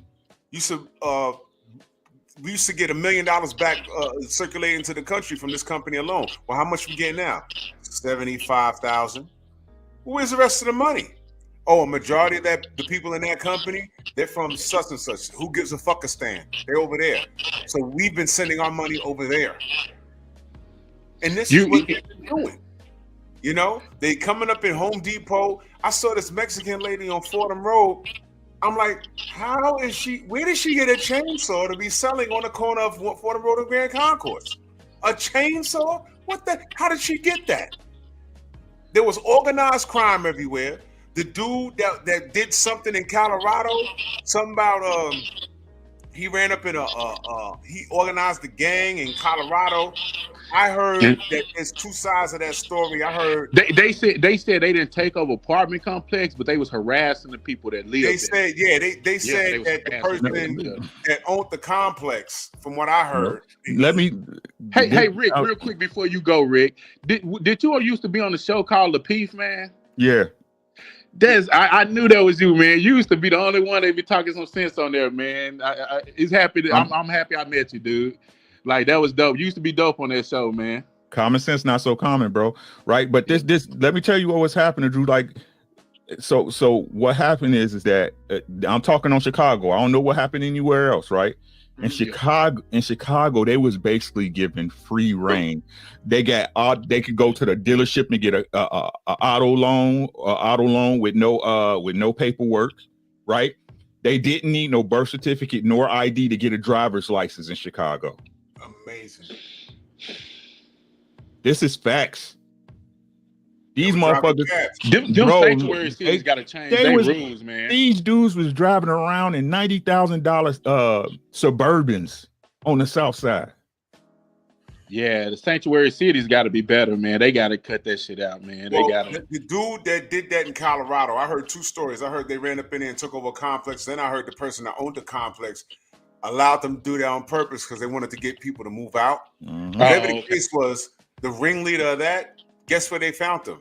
Up here in the Bronx. And Get guess out. who told on him? When they put on the news, it wasn't no black people because the Latinos are saying The that Latinos was tired of them. you guys, you're racist. You want us gone? No, we want the bad ones gone because you know what? The University Avenue, you know, but Boricuas over there, and they're American, by the way. But they said, "Yo, dude was like, I was gonna call ICE myself." Nah, because look at the spotlight they got on them now. Trump just getting them. That's one thing I agree with Trump, what he's doing. Rick, when we talked about immigration earlier, I agree where Trump needs to put the fear of God in these people, because when you come over here and you think it's okay to just do what the hell you want to do, this is, at the end of the day, Rick, my ancestors, Drew ancestors, and Eric, your ancestors, all of our ancestors fought in every war on this land since it was so-called family. But Rod, this was all set up again by the sentiments of the Democratic Party. Remember, I agree with you there. I agree with you there. Give me a second, right? If you remember, again, I keep trying to tell y'all my shit is circular because it's true. The Democrats in every state, y'all remember what was it? Seattle, Washington, San Francisco, LA. They were too busy trying to decriminalize things. Yeah. Right? Shoplifting, stealing, right? Yeah. Stuff like that. So again, it was the sentiment that they had that, hey, come and do what you please. We got you. That was the message that was going out to these people. Mm-hmm. I get what you're saying now. You're saying the messages that's coming from that side empowers them to do some of the things that they're doing. Correct. Okay, I get what you're saying. And the same thing. So you're not saying that the laws ain't the laws. You're saying that the way you enforce them. The laws don't matter if the people don't know them, right? If the people, you can do a crime, but it's not if you ain't gonna pay until you get caught, right? That's what they do. It's called plausible deniability, right? Yeah. So, so to tie this back in, I done lost my damn thought because you said some shit. But so again, what I mean, agenda and sentiment. Look how quick this trans shit is going. Get the fuck out of here. Look how quick this women in sports shit is going. The men in sports shit going. Get the fuck out of here. All it takes is the agenda and the sentiment that's being pushed, the message that's being pushed out to change for people to get in line. And what was the message that Biden and his cronies was pushing out? Yep. Now, let me ask you something, Rick. Now, those things you named for Trump, had no problem with trans out of sports, all that stuff. I'm not going to argue with you with that because I agree with it, right? But then I asked, on the same end, the Trump administration is pushing that DEI, which they use as, even though we know blacks only get 5% of the benefits, but they push as a black issue, if we're being 100% honest. They're using it to say that we're incompetent, we're not good at our jobs. The 400,000 black federal employees are parasites, shit like that, trying to make it seem like if you see a black person in a high position, he got it from DEI. Every black person that's in a position, they say they DEI. They trying to cut out different rights. They don't want us teaching our history in schools and shit like that. So when we talking about this double-edged sword, even though we like these things over here, then we look on the other side, we got to deal with these things because it's not a double-edged sword, right? You stabbing your fucking self, right? So DEI isn't shit, right? DEI was meant to include these fucking weirdos, and I call them that. I'm saying the way they're weaponizing it, Rick. Don't say that I'm saying that it's good. I'm saying the way they're weaponizing it. My question is this: where did you truly get that messaging from? It wasn't Trump. No, it was Trump. That's why I got it from. When did he say it? No, I'm saying Trump got it. I got it from Trump as weaponizing it something negative towards black people. My question to you, sir, is when did he say it and put that message? I can tell you who told you to. Hold on. Right. What I'm saying is this, right? This is how crazy Negroes sound. You want to be judged by the content of your character and the work you do, right? Yeah, I always am. Right. So you want to be treated fairly, correct? Yes. Right. So if you're able to do the job, you should get the job regardless of your skin color, right? Yeah, but so we know that ain't the case. Stop. right? So what you need DEI for? That's what I just said to you. I'm not saying that we benefited from DEI, but I'm saying they're weaponizing it, right? What I'm saying is yeah, I got in my position because I know my shit. But then they will weaponize it as is, hey, we need to fire him because he was hired under the guise of DEI, even though I know my shit. They could look at these policies and say, hey, they could look at people and say, hey, it's more black people in that program, fire all them because that's DEI. I'm saying they're weaponizing. I'm not saying we need DEI for something, because I said at the beginning of my statement, we only benefited from 5% of DEI. That's what I'm saying. But I'm saying that when you take somebody, weaponize it. So what you're saying is that they're weaponizing against the 5%. No, against any black person that's in a position. When I say benefit 5%, says who? Where are you getting this we're seeing it from? every day. We're seeing it every day. They just fired a black general who had more credentials than anybody in the fucking Navy or the Air Force, and they fired him and hired a white guy. Said he was hired under the guise of DEI and hired a white guy that had less credentials. They're doing it every day. You can't be blind to that because you very intelligent. You know what's going on, Rick, but you can't be blind to what's going on and see what they're doing. Like, that's obvious what they're doing. Okay, you got it. No, I don't want to have it because I'm agreeing with you. I'm agreeing with you. Okay. I'm just trying to make sure, because I didn't want you to just say like, all right, fuck it, man. Like, I want you to understand that where I'm coming from is a real place. It's a real place, you know what I'm saying? Time will tell, right? Time will tell, right? Exactly. I'm already seeing it, but I do know it's going to get worse. I see the trends. I know it's going to get worse, because you can see the shit like where we know like most black educated people are hired in federal government because private companies still don't uphold DEI the way they should. Private companies still don't do it. So federal government usually hire more educated black people. And so if you see the messages that's going out from the Republican Party and Trump administration, it's federal employees are parasites and they just feed off the government, right? The majority of them are. Is that false? I don't know what it is because I haven't looked at each one of them jobs. My question is this, right? Have you ever dealt with a government entity? Have you ever seen how long it is? I work. Okay. Like I said, MTech was pretty much federal government. Okay, right. So you understand the bureaucracy of red tape and paperwork, correct? Yes. Okay. So would you say the government is efficient right now? I really wouldn't know because I ain't work in it, but I guarantee you I could go in there and find some inefficiencies. I could do that every company I go work for, private or government. Because you always gonna have inefficiencies in every company. Yeah. Right. And so a guy like Elon Musk, right, who runs $1 billion company, Tesla, the car every fucking liberal loved until 4 years ago, right? Yeah, I guess, yeah. Right? A guy who came in and bought Twitter for billions and eliminated 90% of the staff, and it's still the number one social media site to this day, correct? He bought it for $44 billion. Now it's worth like $9 billion, but yeah. But it still runs, right? It still runs, but it's worth $9 billion. He lost like $30 billion in this. Right. So the man don't need no money, right? Yeah, he don't. Not right now. Unless Tesla go belly up because most of the value is tied up in stocks. Correct. Right. So again, how can we say this man isn't qualified when he runs companies? Isn't America a business? I'm just you talk to the wrong person now because I'm just not the type to think somebody's just smart because they run a business. Hey, you got it, bro. I see a lot of white privileged motherfuckers. I got you, bro. I got you. I understand, man. Yeah, hey, you understand what I'm saying, Rick. You know, me and you, we're competent. I could tell, like talking to if you say so. Don't speak for me though. Speak for yourself. You know what I'm saying? Don't speak for me. I'm a competent person, right? I just don't think somebody who companies only survive because he got $21 billion in government contracts is just smart because he's just smart. I just don't believe that. I've listened to the man talk. I saw Pete.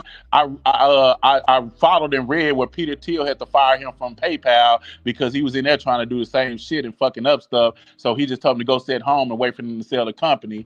And then you look at Tesla, and the only reason Tesla is successful because of almost $12 billion in $10 to $12 billion in government funding. Yep. How about Starlink? Starlink's the same thing.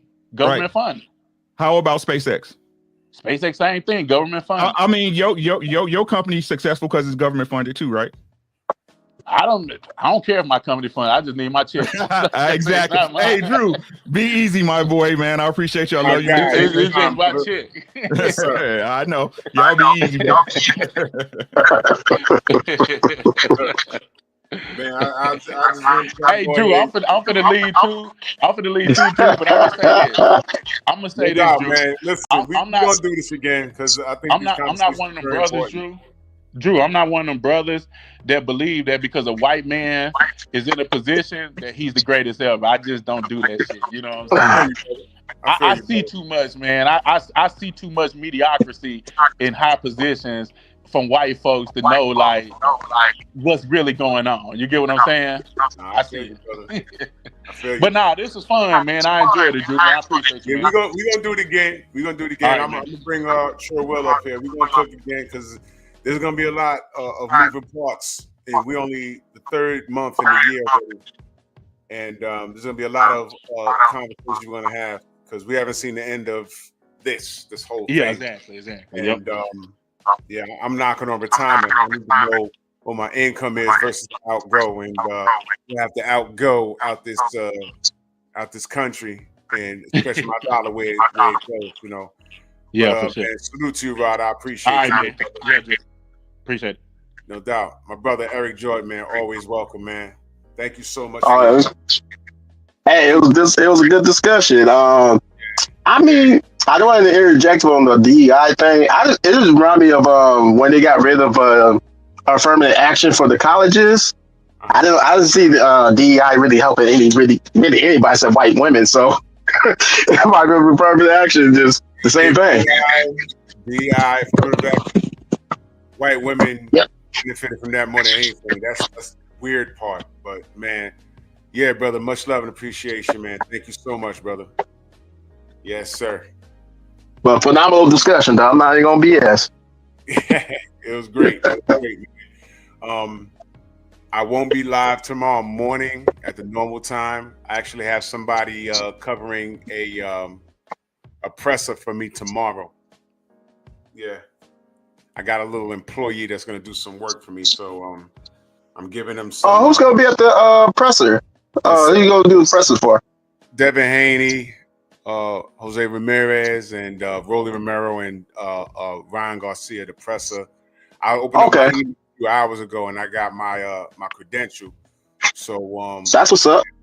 So I'm gonna be at work, but the person that I have working with me, I'm sending him. So I'll be live, but it won't be me. You know what I mean? So but I'll be live, but it won't be at 9:30 a.m. It'll be tomorrow, maybe around 2 or 3. Okay. Yeah, man. Salute to you. I appreciate you, good brother. I appreciate it too. Yes, sir. I'll talk to you soon. All right, go. Yeah. Yeah, that was a dope ass discussion, man. I appreciate you guys for hanging out. Y'all make sure y'all go subscribe to Uncle Ricky. You know what I'm saying? He was cooking.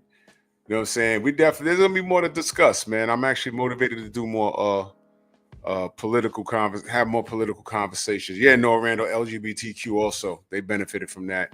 And that's the problem with black movements. We always get assimilated. That's another conversation I want to continue to have. But man, salute to everybody. Venmo, Zelle, Cash App, Super Chat. I gotta go because I gotta get up early. Yeah.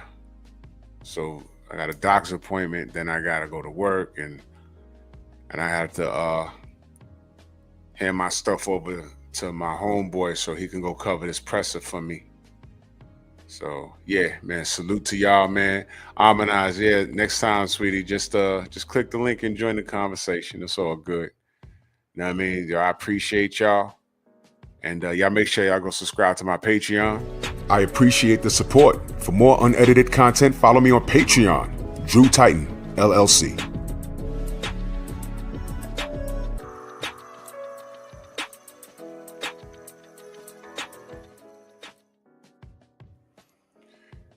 And that's the show, guys. Over there on the Patreon, you're going to get it raw and uncut. I play the music I want, and I'm not filtered by way of YouTube. So yeah. So I'll see y'all tomorrow. Take it gently. The Painful Excellence Podcast.